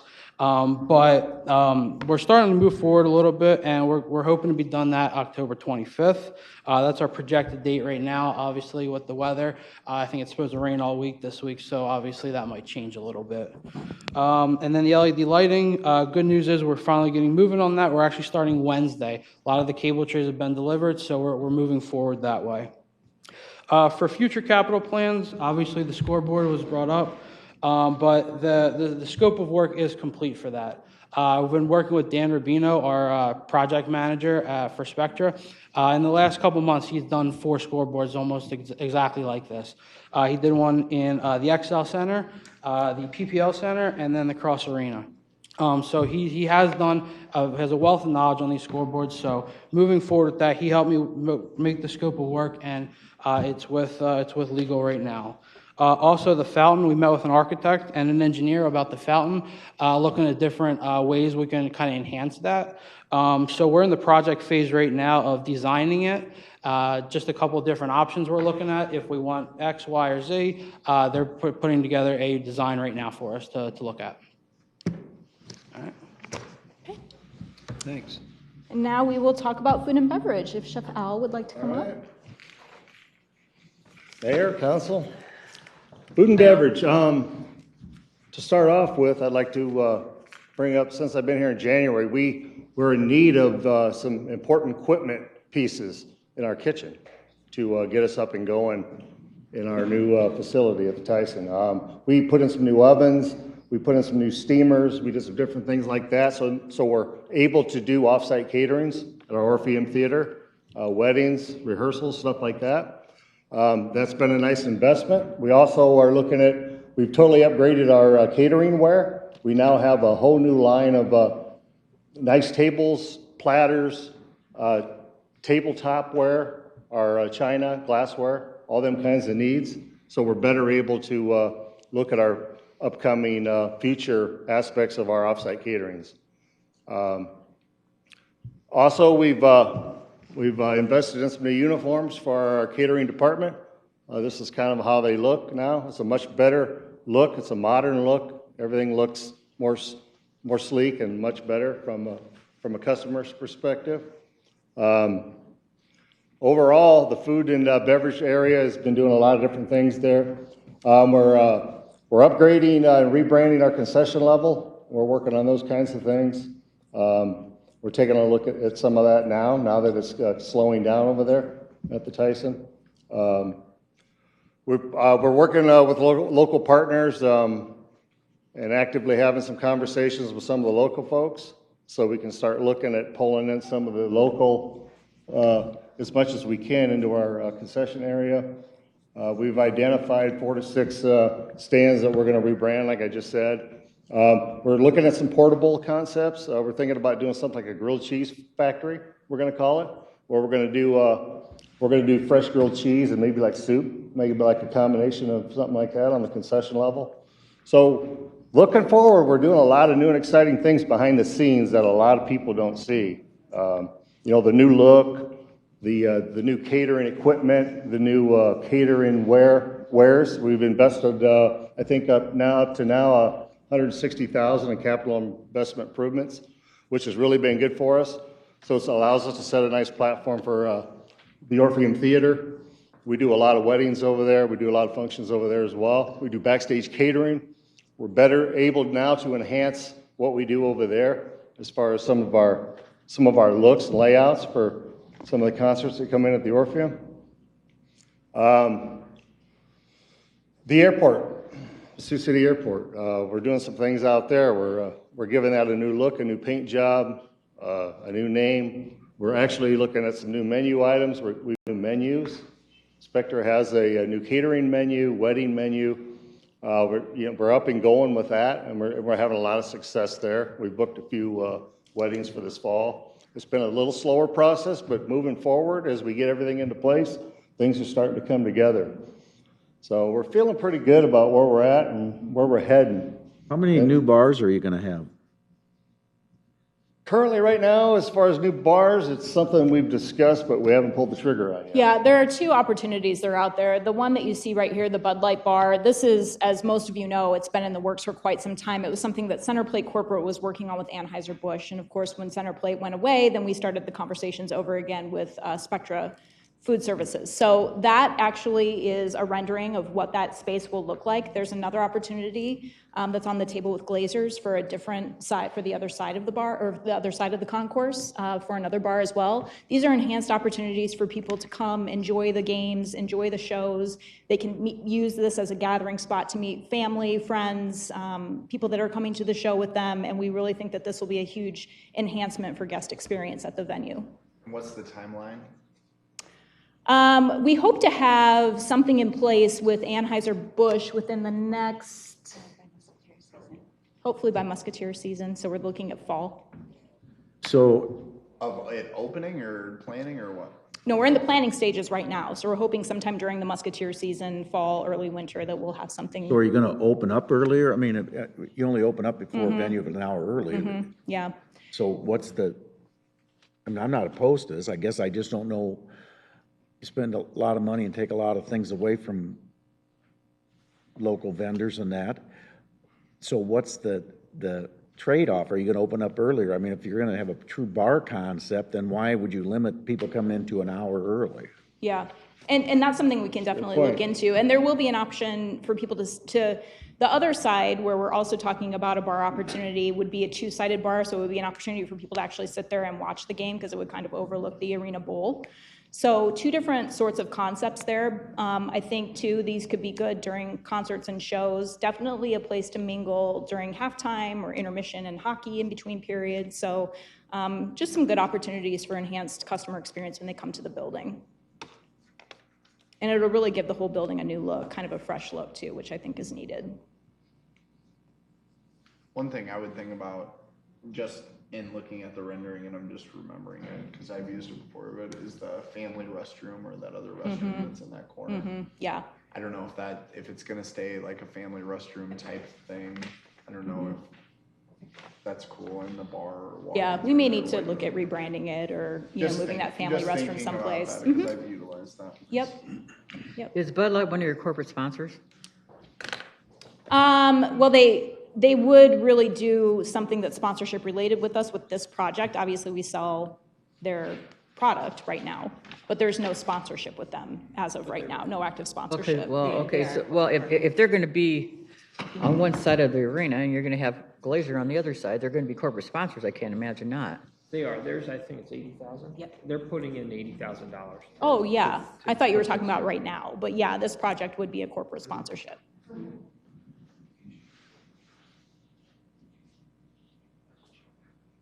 So, thank you very much. Thank you, Al. As I mentioned, Kevin is not able to be with us today, but I'll just talk about finance from a very high level. We do have a new finance director. Kevin started with us in May, and a staff accountant. Her name is Suzanne Kunin, and she's been with us since, I think, March, April.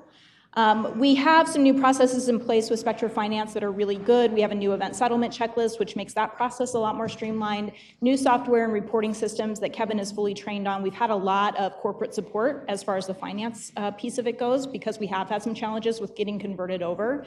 But they've been very great in producing our reports and getting Kevin up to speed.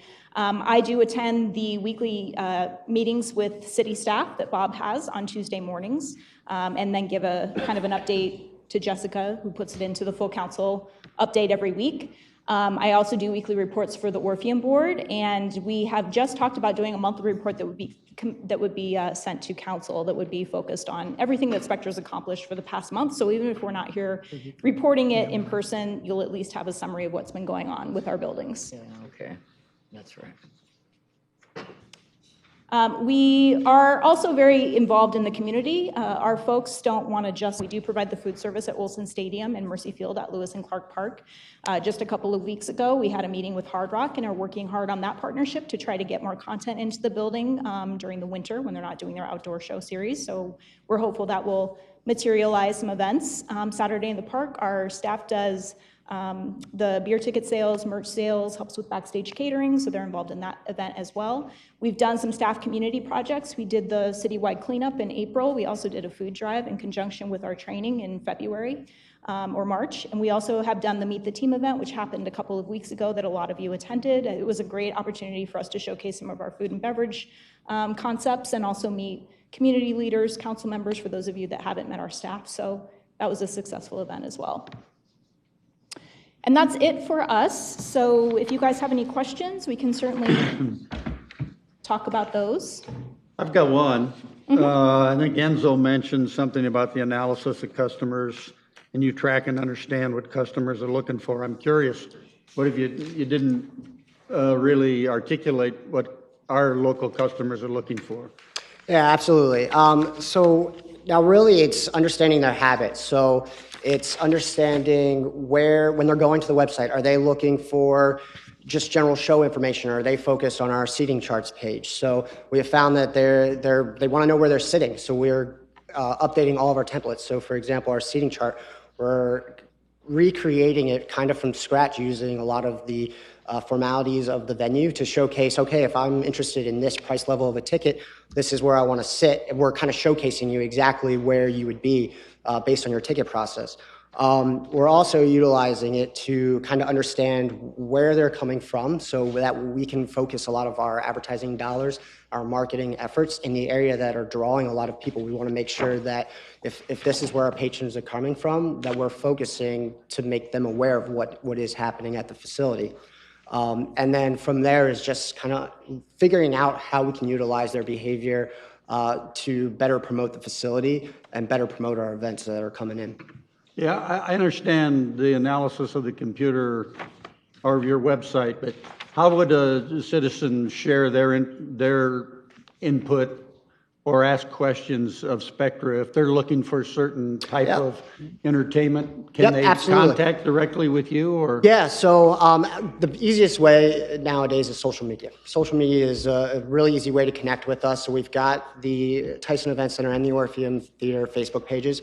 That comes directly to me. So as people message, I actually receive that content in. So, for example, one of the ones that I really liked is knowing that we were getting ready to announce REO Speedwagon. Someone sent in, I really wanted something in a rock standpoint. So we asked, what type of artists are you looking for?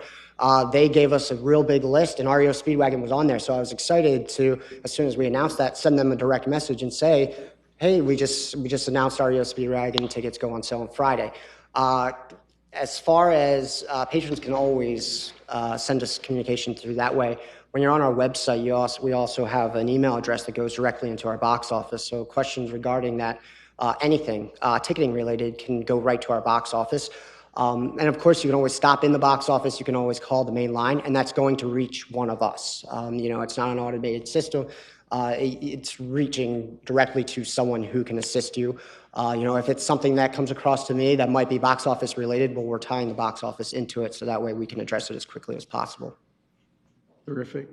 How about reports? Excuse me. How about reports back to the council? Have we set up?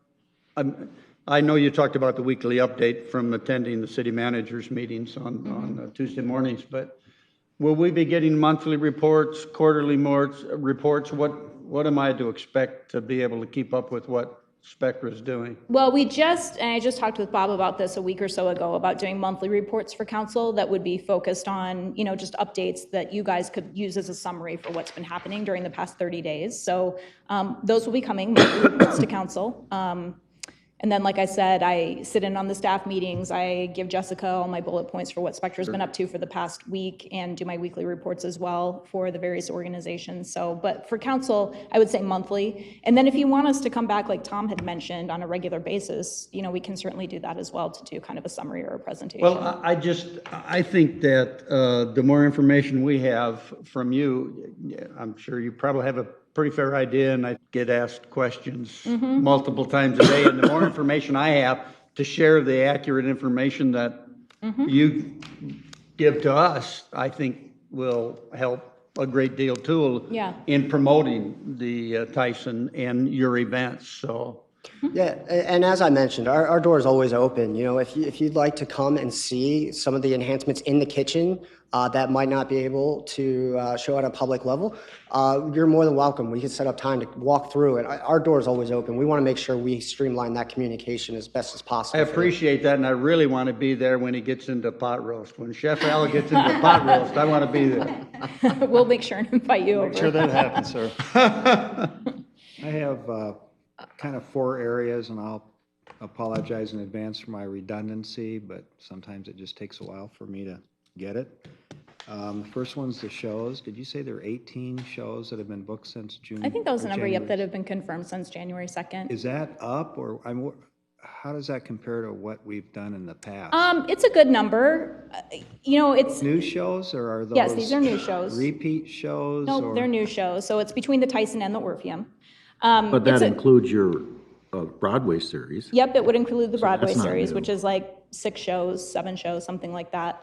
It's this industry goes in cycles, and right now, what I can tell you is that we're in a slower cycle. It's unfortunate that it sort of coincided with Spectra joining the team on January 2nd, but it is in a little bit of a slow cycle right now. When I talk to the other buildings on the phone on our national calls, buildings nationwide are kind of experiencing the same thing. A lot of arenas are down year over year in terms of content. The good thing, though, is that with Spectra on board, we have like all of these corporate assets at our disposal. So like I'm talking with the vice president of content in Philadelphia about Sioux City specifically, and what can we do to try to get more shows in. That's where the Feld holds came from for 2021. We've got a lot more assets just in terms of talking to buildings, and you know, I've talked to Des Moines multiple times. I'm regularly talking to the Des Moines venue. He actually, Chris Connolly from Des Moines actually traveled with me to Kansas City to talk to a promoter about getting more shows, not only in Des Moines, but also rolling those over into Sioux City. So I guess what I would say is it is in a little bit of a slow cycle right now, but we've got so many more assets to deal with it than we did maybe 2, 3, 4 years ago. Okay, my second question, I'm not doing this to get the mayor all worked up. He does that. I can handle that on my own today. You can handle that on your own, yeah. But sponsorships, again, just tell me again, how much are those up, or what are the total sponsorships that we have? You want I to mean, talk about that, 100,000, I think, was mentioned, but what's the? That was new sponsors. Yeah, so we have $100,000 in new sponsorship, but total for. Sponsorship. Yeah, so those new ones that haven't worked with the building before. In the past, there are no. Not been in the building at all? They have not before? been in the building, and Because with the wasn't- building. Yeah, because wasn't there some discussion about new sponsors competing with the sponsors of already existing? And when Wait a minute, let we me do clarify come that. across. Let me clarify, that new sponsors to the building. To the building, Not yes. necessarily people that are sponsoring some events in the building. In the building, Let's clarify yes. that, that's a big difference.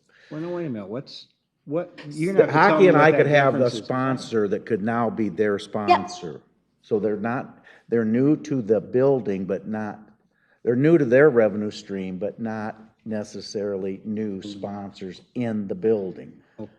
And that's why Hockey and I wanted to sit down, because we see an erosion that's gonna naturally happen here. Okay, but so right now, Mayor, we have $100,000 in new sponsors. Yes. Okay, and then what about the existing sponsors? Is that up? That's $800,000 the currently. Yep, so that is what we're bringing into fiscal year 2018 is $820,000. Okay, but. And that includes sponsorship, premium sales, suites, and PSLs. Okay, so that's up from what we've had in prior years?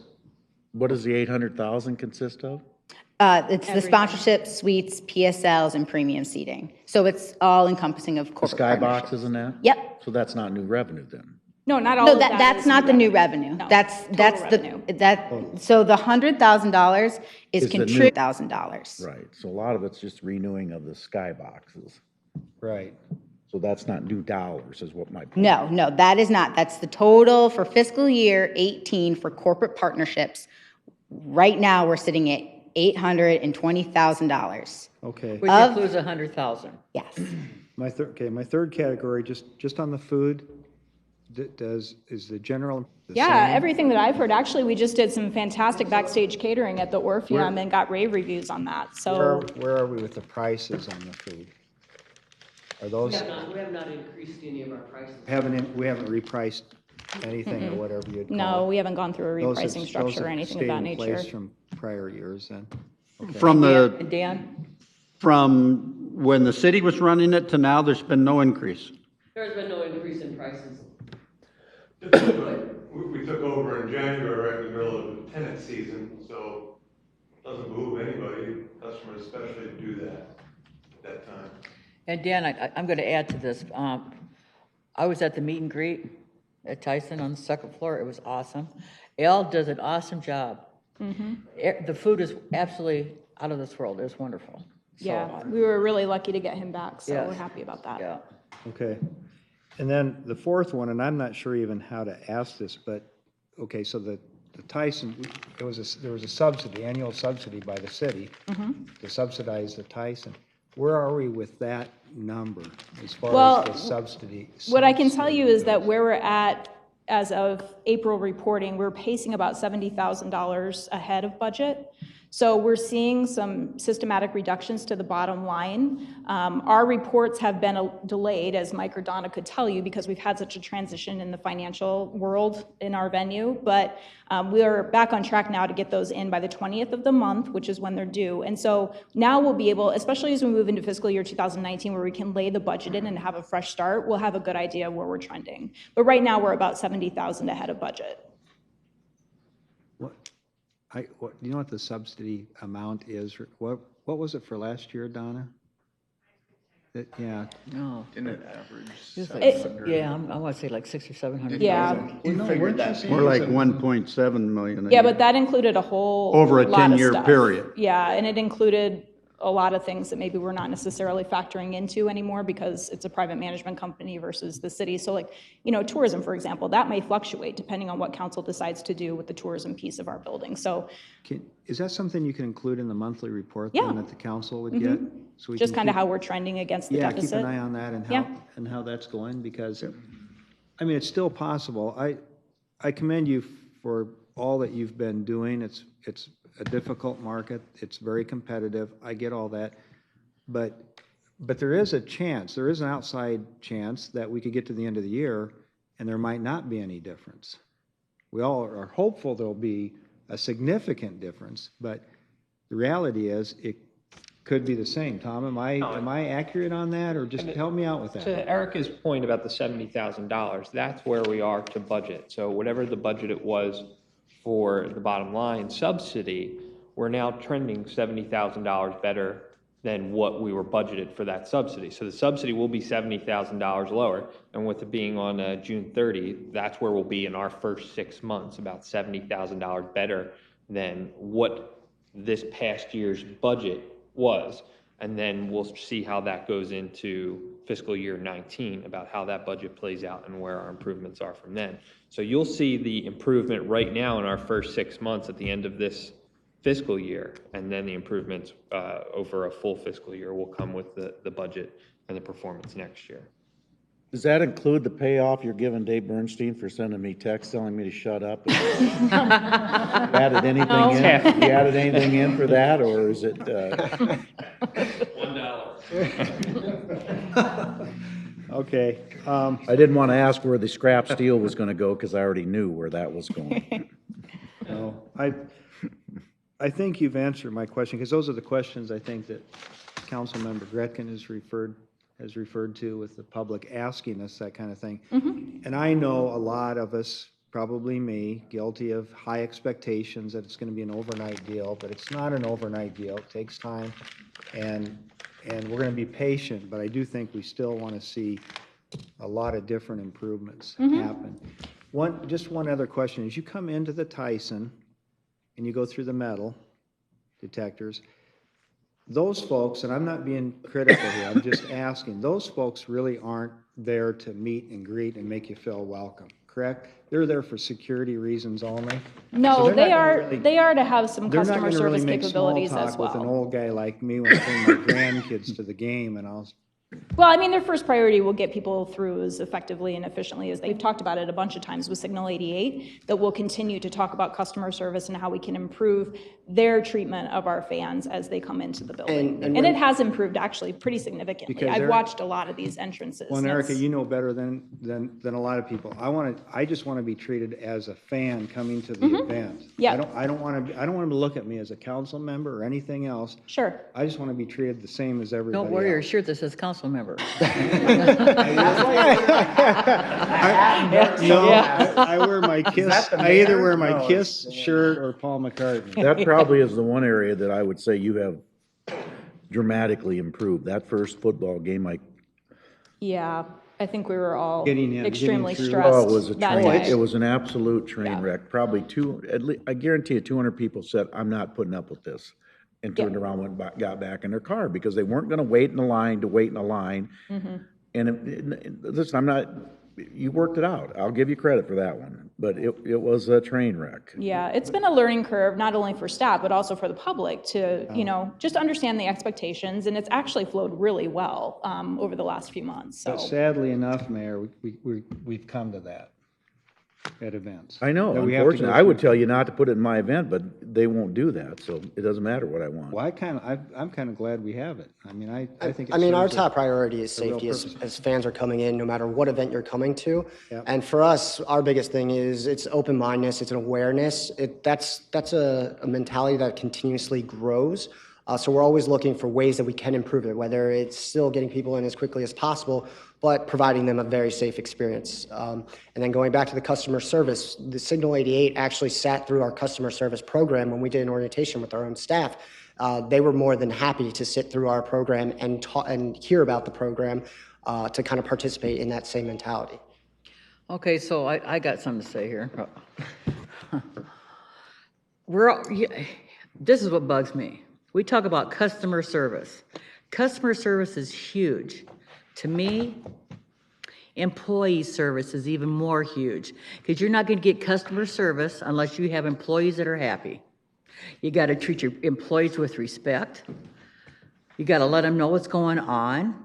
And to me, that is huge. And I'm telling you, you've lost, since you've been here, and you were supposed to start January 1st, and we didn't have people here till in March. So you're missing 2 months there. You had people that were on their own. Thank God that they were employees that have been here for many years and that knew their job. You had over half your people quit. But Now- that's not since Spectra took over. That was before Spectra took over. No, I don't believe that. There's only been 2 people that have left since January 2nd. I'm not talking retirement. Then there's only been 1 then that's left. Well, I'm talking about a lot of upset people. Okay, if they didn't leave. I'm telling you, there was a lot of upset people. Well, I can name you some names. I'm not going to do it right here, but I can name you names. And that's what upsets me. So I would say that there should be some bonding here. We need some bonding with our people. We need to have them people happy. Because I guarantee you, I have been in this business for many, many years. And if you don't treat your people right, you're not going to have happy people. They're going to do a crap job for you, and they're going to talk bad. And this is and I've heard it, believe me, of all the people that hear it, it comes back to me because I'm involved in public service. I do all this stuff. And you don't want me to repeat what I've heard. It's not good. I just think that y'all need to get your people together, talk to them, tell them that you're there for them, that you appreciate what they do, and show them that you appreciate it. You got to talk to your people. I love Sioux City. I love our people here that work for us. And I want them to feel like they're welcome and that we do appreciate them and that they mean something to us because they are us. Your employees are Sioux City. And y'all got to remember that. We actually have had a lot of sessions and had more time together as a staff. We did that with the community cleanup as well. We had a lot of staff from all areas that were volunteers on that. So that is happening. I understand that, but you got to be forthcoming and you got to be a friend. You can't be up there and be a boss. And say, Thing about the grade program, like when Sarah Zimmerman was our winner this month, and when we gave it to her, her smile just lit up the room. And everybody who was there in the room, all the operations people, you could see them. They're like, wow, that's just something we can achieve. It's just, that's how we're showcasing her, and they feel like they want to be showcased as well. Well, and that's the way it should be. And you know what? Hey, I just want happy people, because happy people make us all happy.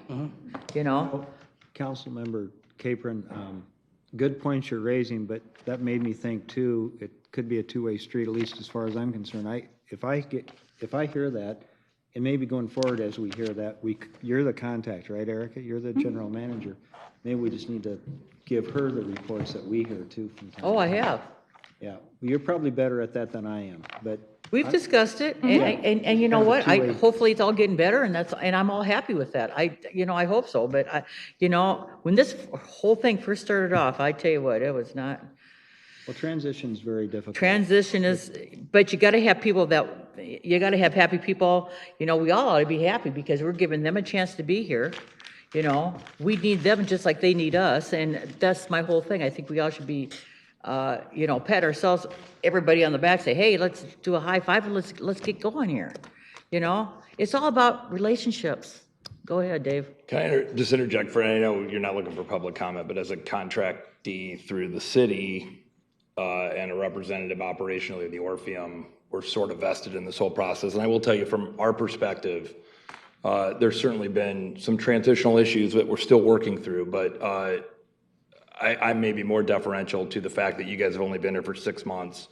There were a certain number of people that left early on. I will tell you that I don't know that I was overly surprised by some of the defections early, but I also think that you guys have done an excellent job of quickly recruiting excellent folks to come in. And I think that from the presenting side of the Orpheum and being involved heavily with all the content that we have, we did have a good track record we're working on going into this, but I also think in particular working with Enzo quite a bit on Orpheum marketing, the bar has been raised significantly for marketing. And whether it's the football team or the hockey team or concerts at the Tyson or whatever, having the bar raised, whether it's with the Pacquiao software or the marketing support, ultimately gets more people in the seats, but that takes time. And that's what's important, because I think everyone forgets 6 months ago or a year ago or 2 years ago, things were not in the best of shape and we're not necessarily getting better. So attempting to utilize metrics, putting in a better ticketing system, doing more support with marketing, with sponsorships, promotions, everything else, and also drilling through. We're working on a new sound system right now at the Orpheum. We've resolved issues with the mags like you guys have for the football games to make sure that customers aren't ticked off when they come in. Same at the airport, TSA. It's no different. You have to work on these one at a time, but it's only been 6 months. And so I think from I agree, Dave, but 6 months and 6 football games and probably 25 hockey games. And promise was, not mine, I didn't make it, they did. We're going to sell group sales for you.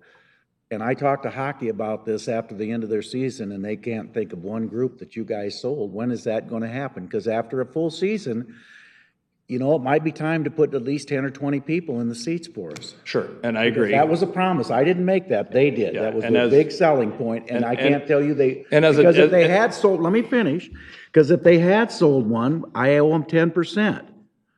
That's the deal, right? I mean, and I have yet to pay the 10% on one ticket. And we weren't necessarily seeing the group sales at the Orpheum either, so that is a great area for us. But we can run out and call on all it's easy for me to get sponsors. You know how I do it? I go to a hockey game and I go to a baseball game. I don't have these 10. Guess what I'm going to do next fall? I'm going to call on those 10. So you go around the arena and you look at my banners and you look at my signs and you look at all that and you say, well, these guys must give a fair amount of money. I'm going to call on them. I don't blame her. That's the way she's going to make money. But do what you promise you're going to do to the people that put content in the building, or we might not be there. And this is not a threat. I told Mr. Gann, your good friend that you used to reference years ago, the day that I provide entertainment in Sioux City and my family pays for that are over. I'm not going to lose money in football. I don't want to make anything. I want to break even, but I'm not losing for anybody. And I need help selling tickets, and I was promised that. I'm happier. And I'm speaking from not my perspective as a presenter of concerts at the Orpheum, but on behalf of the Orpheum venue in saying that I think we are very pleased with the progress so far, and there is room for improvement. And clearly you or any other promoter that we have that's come in to the Orpheum needs to be happy to come back. That's first and foremost. I mean, that is why we reduce rent when we have loser shows all the time at the Orpheum, counterintuitively, because we want the promoters to come back. And that is something that these guys have to continue to work on. But after 6 months, I would say that the progress is not inconsequential that they've done. And 6 months is not that long to completely come and revamp this. So the feedback is critical, Bob. I mean, if they don't have a football team, if they don't have a hockey team, and we're sponsors of both, and happy to do that, and we'll continue to do that, regardless of if we paid $1 zillion, which we won't, to sponsor the new scoreboard, I promise. That'll do that. Huh? You are one of the few that do that. You know, I don't know. There's a lot of us that sponsor the hockey team and the football team, and plenty of people that sponsor Saturday in the Park as well. And don't go picking off my sponsors for Saturday in the I Park. already sent it in. No, I'm saying don't go grab the Blue City Journal and make a list of all the people that aren't bandit sponsors and then call them. I may need the check back. That's because I'm losing money. Anyway, Don't worry from about the it all. Orpheum's perspective, and we have most of our staff has been maintained, and I think that Tim and Joe, who are critical to our operation, are happy over there. And I think Paul has done an exceptional job now as the box office manager of stepping into that role, which was a great opportunity for her on Lindsay's departure. And by continuing to build on some of the things we've had with the improved ticketing platform, I think has been a very positive move. And the concept that they even implemented a new ticketing platform in the last 6 months is somewhat mind-numbing. So the difference must be at your age, you're a lot more optimistic than I am. So God bless you. I'm just worn down from all that. That comes with you, Bob. I have one question. And it's kind of a big general question, so anyone can be open to answering it. Along kind of the lines with where Pete was going, and I think Dan touched on it a little bit as well. If I was stopped by a member of the community and they said to me, I tell you what, I've went to the Tyson, I've went to the Orpheum, and it's been 6 months. I don't see anything different. What in the world did we sign on for? What did we get? And I'm not being critical. I just wonder, what would my answer would be? No, you got it all wrong. In 6 months, it has went so well. Let me tell you about these 3 things that Spectra has done. So I think, like Al referenced in his comments about food and beverage, there's been so much groundwork that's been laid to actually get us to a point where we can have all of these physical, visible changes that people are looking for. But it takes time, like for instance, the restaurants and bringing local restaurants into the building. I mean, that is not a quick conversation to have with a local restaurant that has 10 employees, and now we're saying, hey, come to the Tyson Event Center, bring your products and staff it for however many events a year. Those are not fast conversations to have. So I guess my point is, a lot of what we talked about today is kind of like the foundation and the groundwork. We talked about the Bud Light Bar and some of the other opportunities that we're doing with the concourses and some of the changes that we're making with the front of the building and the CIP improvements, but all of this stuff doesn't happen overnight. And, being a city employee before and actually living through this transition, I can tell you it was no fun for me to lose half of our staff and to show up for work on January 2nd and literally half the staff is gone. It has nothing to do with Spectra and anything they did because it was before Spectra came. It's not an excuse, but I think there have been a lot of challenges. I'm going to interrupt you there for a minute. You just said that half the staff left right before Spectra got there. Why do you think they left? Half the staff would not have left. They knew what was coming. And you guys had been coming in a couple months before, and and then some of your help didn't get here till March. So then you got all these things swirling around. People are talking. Nobody's getting any information from anybody. They're getting and what they get, it's probably not right. Well, I can say myself, again, because I was there, I spent a lot of time informing employees on what was happening. Everything that I knew, I passed along to the employees. So I don't feel like nothing was communicated. It absolutely was communicated what we knew, but we weren't always in the loop either on what final decisions might be made or when they might be made or how things were going to shake out. So we did the best that we could. And yes, January 2nd, we had half of our staff gone. And when you have to replace half of your staff, it slows things down. It takes a while to get people in, to get them hired, to get them trained, to get them computers and desks and office. I mean, all of that stuff takes an incredible amount of work in the first 5.5 months that we've been here, just based on that fact alone. I agree you have, but I'm going to disagree with one thing. If you wanted to have your people feel like they were somebody, the people that you were having, you started on January 1st or January 2nd. Those people should have been talking to the people before that, 2 months ahead. And I know Rick didn't get here till in March. You know, how do you I think he was surround here these in people? February, right? February 24th. Well, hell, But that's we 2 will- months. Jesus, you know, so what? I'm just saying that's my whole point. You're gonna take over a big company.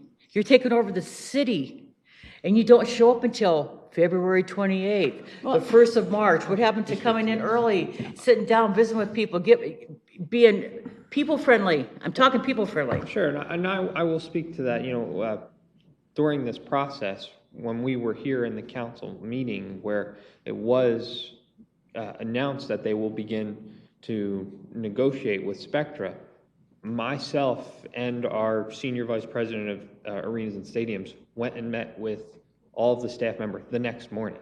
We met with everybody. Through the process, through the contract negotiation process, once that was set, we met with everybody individually, and it was a promise to the city. We offered every employee a position with it, and that was a promise that we made, and it's You a made promise every that we kept. employee. Every employee was offered a position. Yep. No, With you met every employee. no, That's what I'm saying. I think that I think the people that, you have to understand that these people are hourly wages, you know, and they're not privy to all this information that we have here. All they want to be is one-on-one. How hard, you know, how did. are you? There You were, know, that was a packed They room. did meet one-on-one with the employees and offer them positions. Whether or Well, not they that wanted to doesn't- stay in those positions or they wanted to do something different, that was fine.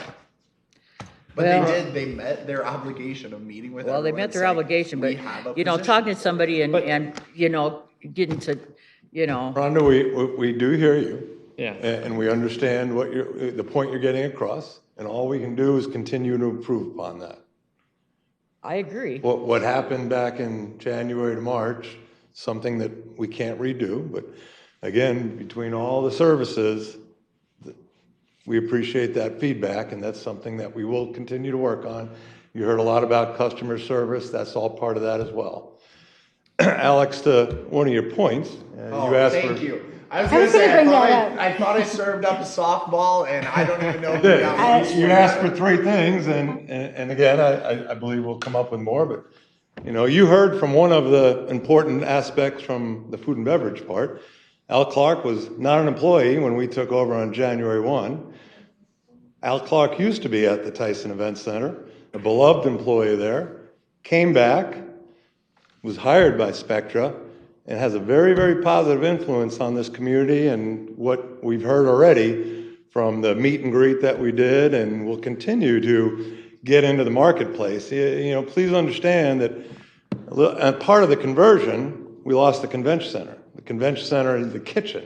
So what Al was talking about before, about the back of the house, not the glitz and glamour that the public sees, but the back of the house, we couldn't do that meet and greet. We couldn't do Orpheum catering to either performers or, you know, outside events that we get in there if we hadn't made those improvements.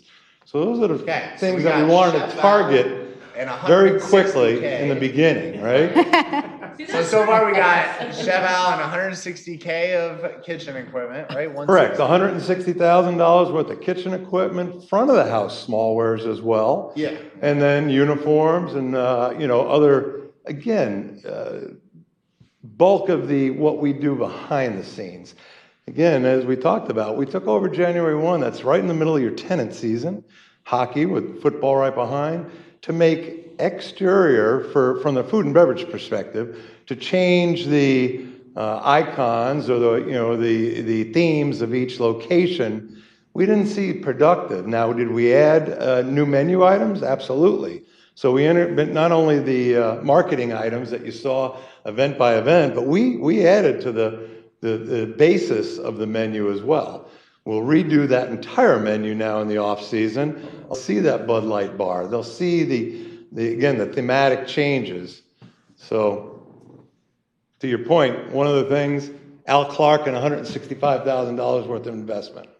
The second thing would be bridging the gap between local partners, national partners, and the Tyson Event Center. That's a really fast fact for you on the second one. And then I think the third thing is really we're improving the customer experience with a better knowledge of who our customer is and where they're coming from. Enzo's talked to that point. We're really deep diving in to how people are interacting with our products and our events and our website and our content. And we have a better snapshot of how we can improve that customer experience. So 3 things: customer experience from a marketing front, bridging the gap from sponsorship. We got some awesome food and beverage things happening. Top 3.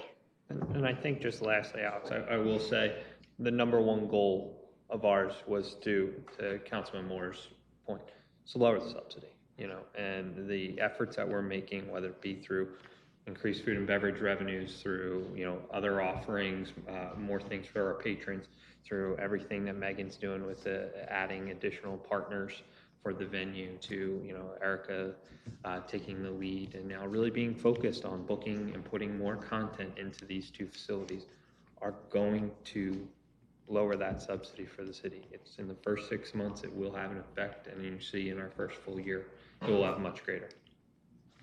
Well, I look at this whole discussion and presentation as an opportunity to work out any differences that we might have, any misunderstandings that we might have. It's just a great opportunity. So I appreciate your frankness, your candidness about what we have. I appreciate the mayor's comments and Rhonda's and all of yours. It's just a good opportunity because we do want to make things better and we need to continue to work together. So from my perspective, just mine, not the rest of the councils or the mayors, but from mine, I like having this kind of dialogue.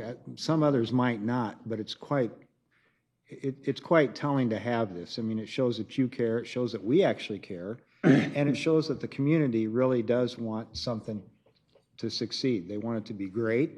They want it to be at least better at a minimum than what it's been, but they want it to be great. And when you're striving for greatness and excellence, it's going to take time. So I just want to thank you all for hearing our comments out.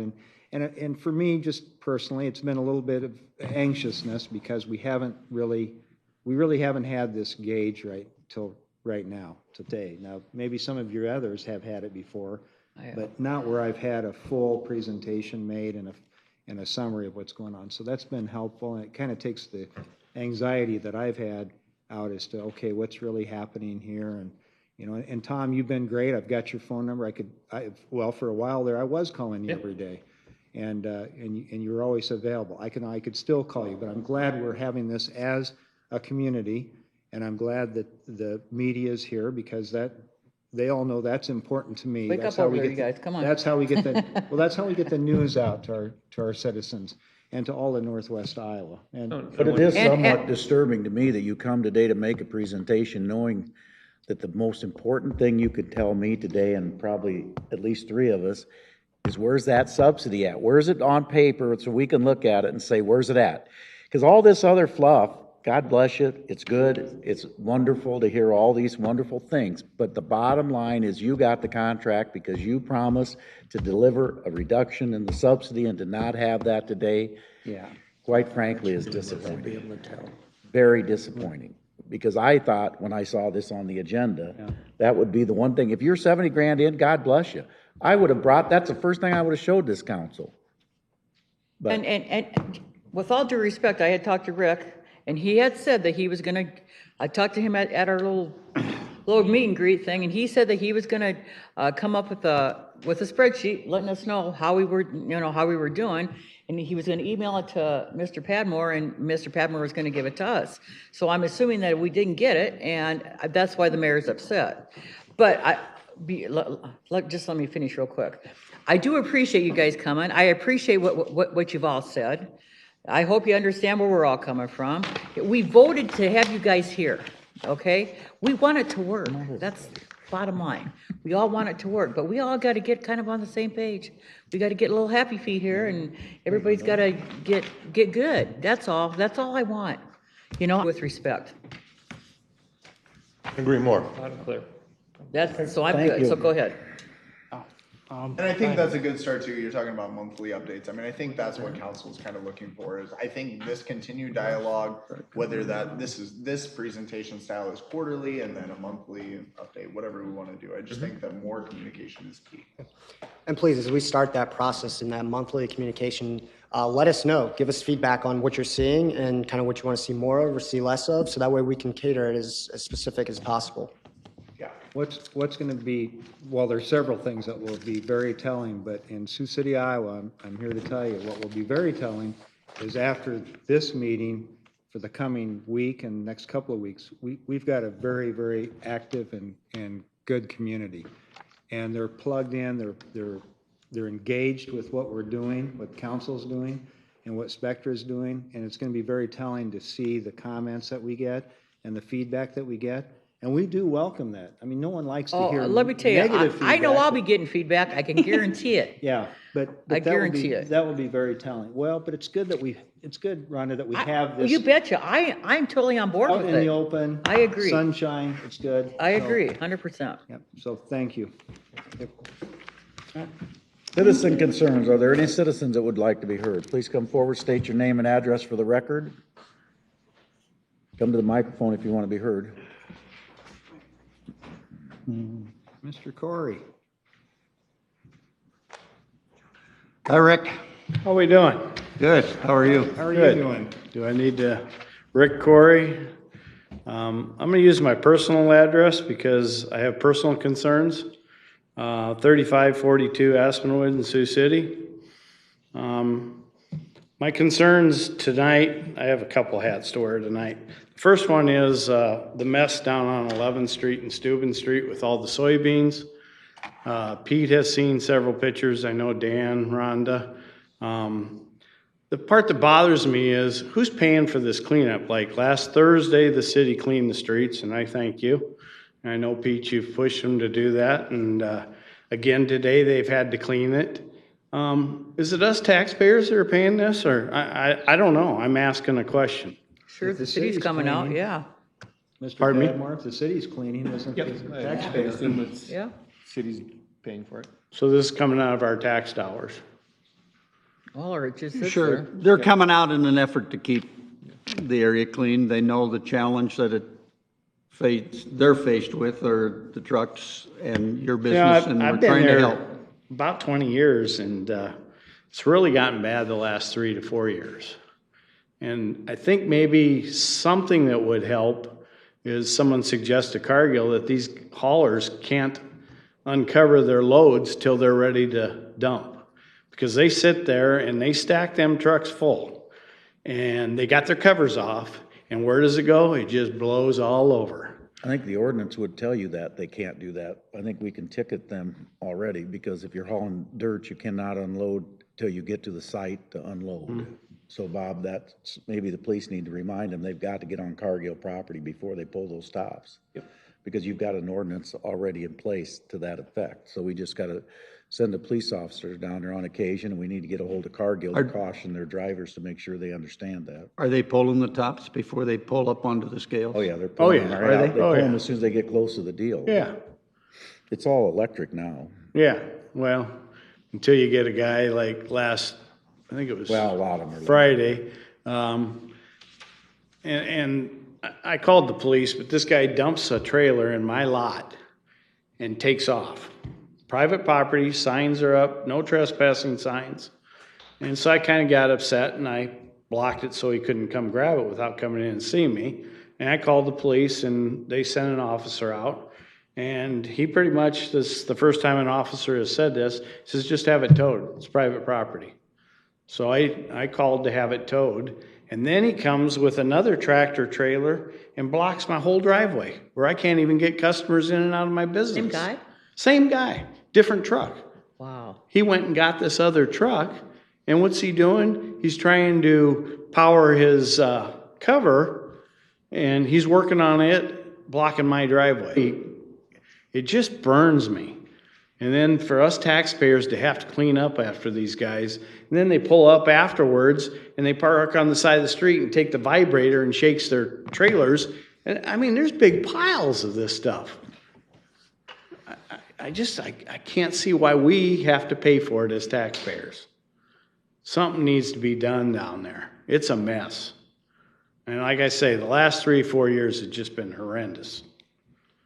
Maybe it's time that you send Marty down and the police chief to have a meeting with the Cargill. Well, actually, one of the last times recently, maybe within 2 or 3 weeks, and is Dave still here? No, Dave went to a baseball game.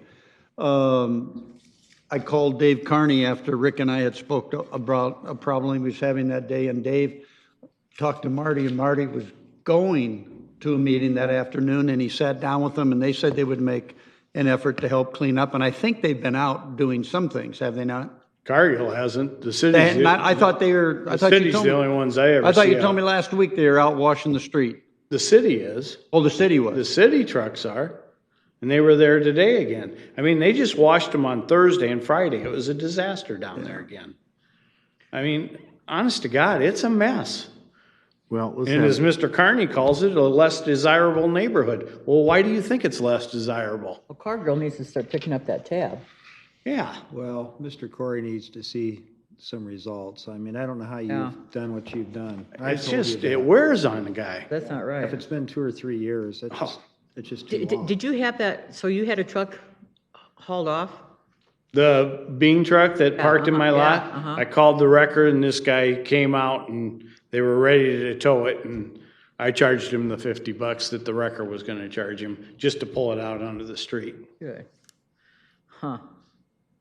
Yeah. And then he comes back and parks, blocks you. Yeah, blocks my whole driveway. Wow. That's Customers crazy. can't get in and out. I got pictures. Oh, I believe you. I got pictures. Oh, that's crazy. I think I showed them to you the other night, Sure Dan. did, yeah. It's unbelievable. It's just, I think the they mayor's think they suggestion- own the whole neighborhood. The mayor's suggestion is a good one. And we just need to follow up on that. I think Marty's still here. Did you have a conversation with Cargill? I did. And what was the results of that, can I ask? Well, then if you can't get it done, we'll send the chief of police down. He carries a gun. That'll go a little better than you, Marty. You need a permit to carry. I've had a couple conversations with him, and if it's not, it looks like we have to have some more conversations, it sounds like, so. I mean, I did talk to them. They said they would do something about it. They wanted to be notified when it happened and call them, but I can't speak for that, but I can talk to them again. I'm happy to do that. Well, get the guy that you talked to his cell number and give it to Rick. There I'll you call go. him. Yeah, I can do that. I'll be more than glad to call him. I'll be more than glad to show you a lot of pictures too. Well, and maybe that's I've what seen it'll them. take is you actually making the call and saying, look, this is happening today. And That then the shouldn't next have to week, be. oh, it's happening That's why we have a again. police department. It shouldn't be my He said it responsibility. 1,000 times. You Yep. change behavior by enforcement or by at least having a little Police conversation. have this marvelous capacity to Yeah. influence the And behavior I don't of think it's people. his job to talk to Cargill. I think it's our police department's job to get down there and issue tickets for illegal I totally parking. agree. I know they can on Have it private Rex property, go but down that guy blocking your driveway, they can ticket him. And we just need to start doing that. If they want to dump half their load or a quarter of their load or 5 bushels on the ground cleaning their trailer, they need a ticket. I don't get to go out and put my garbage in the street and let you pick it up. So it's time that if Cargill can't help us, then it's time the police department does an enforcement down there. We will do that. Thank you. Okay, the second hat I'm wearing is for alignment specialist. We had a meeting on 11th Street on Thursday. I guess I'm not totally, does it come to council again to vote? No, those are gonna happen until December.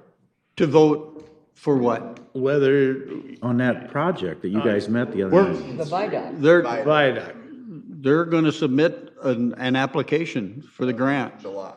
But the council doesn't vote on that?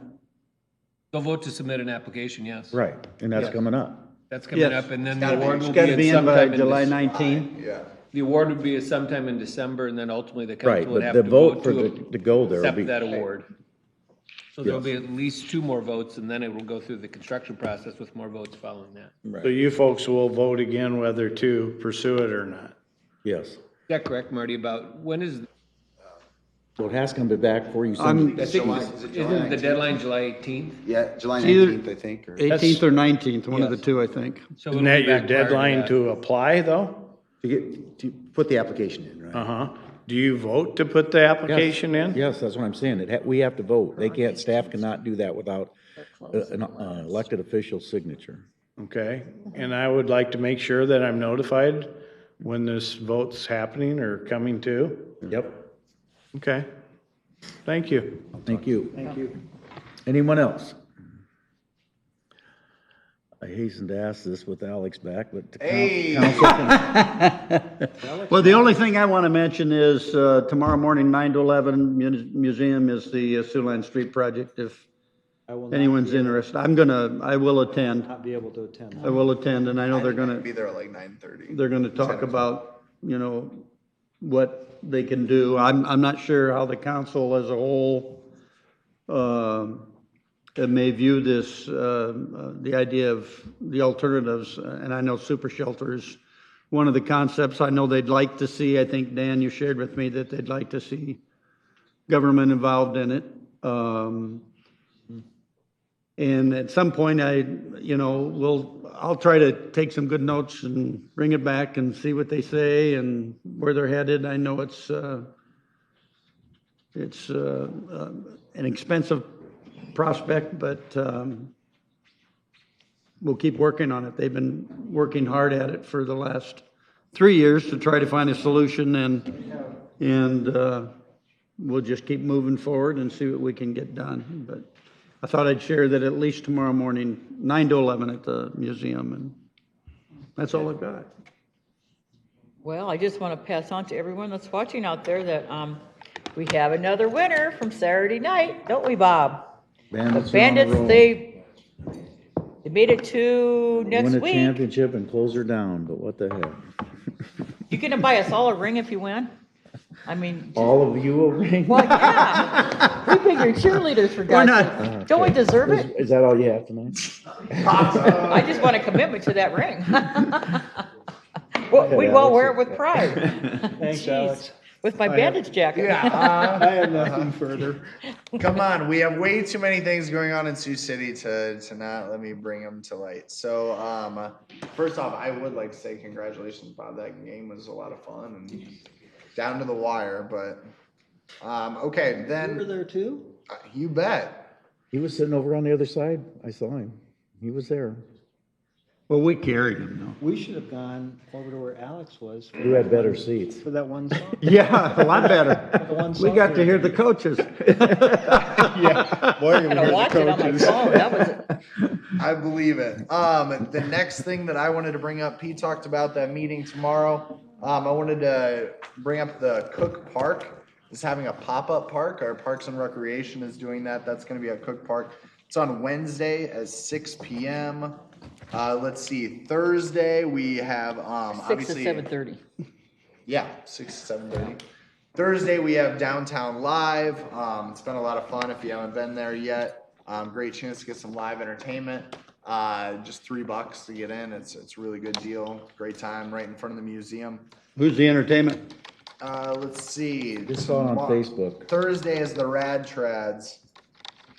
Oh, man, I'm there. Well-known group, I don't know. Sign me up. Yeah, exactly. I think they're pretty What great. time do I have to be there to get a good seat? Yeah. Then on Rad Rad Cat. Oh, I Trads. thought you said Rat Pack. Oh, yeah. Frank Okay, we got it. Sinatra, yeah, they're all gonna Thanks. show up. You sure that wasn't the Dean ragtag? Martin. So, guys, you're not talking my language. I apologize. Dean Martin, come on. Let's see. Well, there's about a 30-year gap there, so. Yeah. Then let's say Racially better than Friday we got Food Truck Fridays. If you haven't been down there yet, that's always a good time. A great assortment of trucks and everything. It's fun to get outside and see that new Pearl Street Park. Is it better than Al's roast beef? Pot roast? I mean, I'm thinking Al needs Because it can't be. Al needs to get a It food can't truck be. of his own. Yeah, I think he's that- got a following. I'm ready for his food truck. I'd be there, yep, for sure. There you go. Spectre, come on. Food truck, you guys? All right.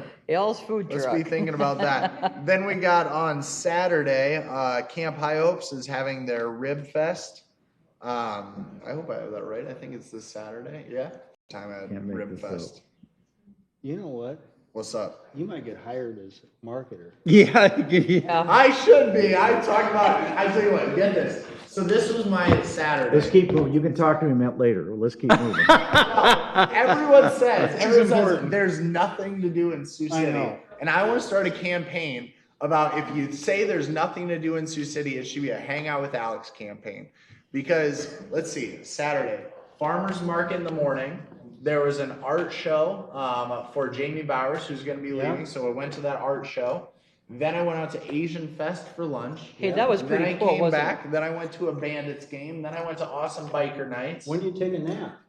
That was that middle of the day. It's positive No, that was thinking. reading, You're talking about that was positive reading thinking. city council stuff, right? Middle of the day. Positive thinking. Anyway, there's nothing to do in Sioux City. I don't know what you people do. So, anyway, that's all I have, Mayor. Good to be back. Good to have you back. And one last thing. Nice to have you back. Last thing. Take Go to that the back. Sioux City Explorers game. I think their next home game is Wednesday. The best record in baseball. Tomorrow night. Tuesday? Is it Tuesday? Thank you. Tuesday and Sunday, right? Sunday is Tuesday through Sunday. Yeah, Tuesday through Sunday.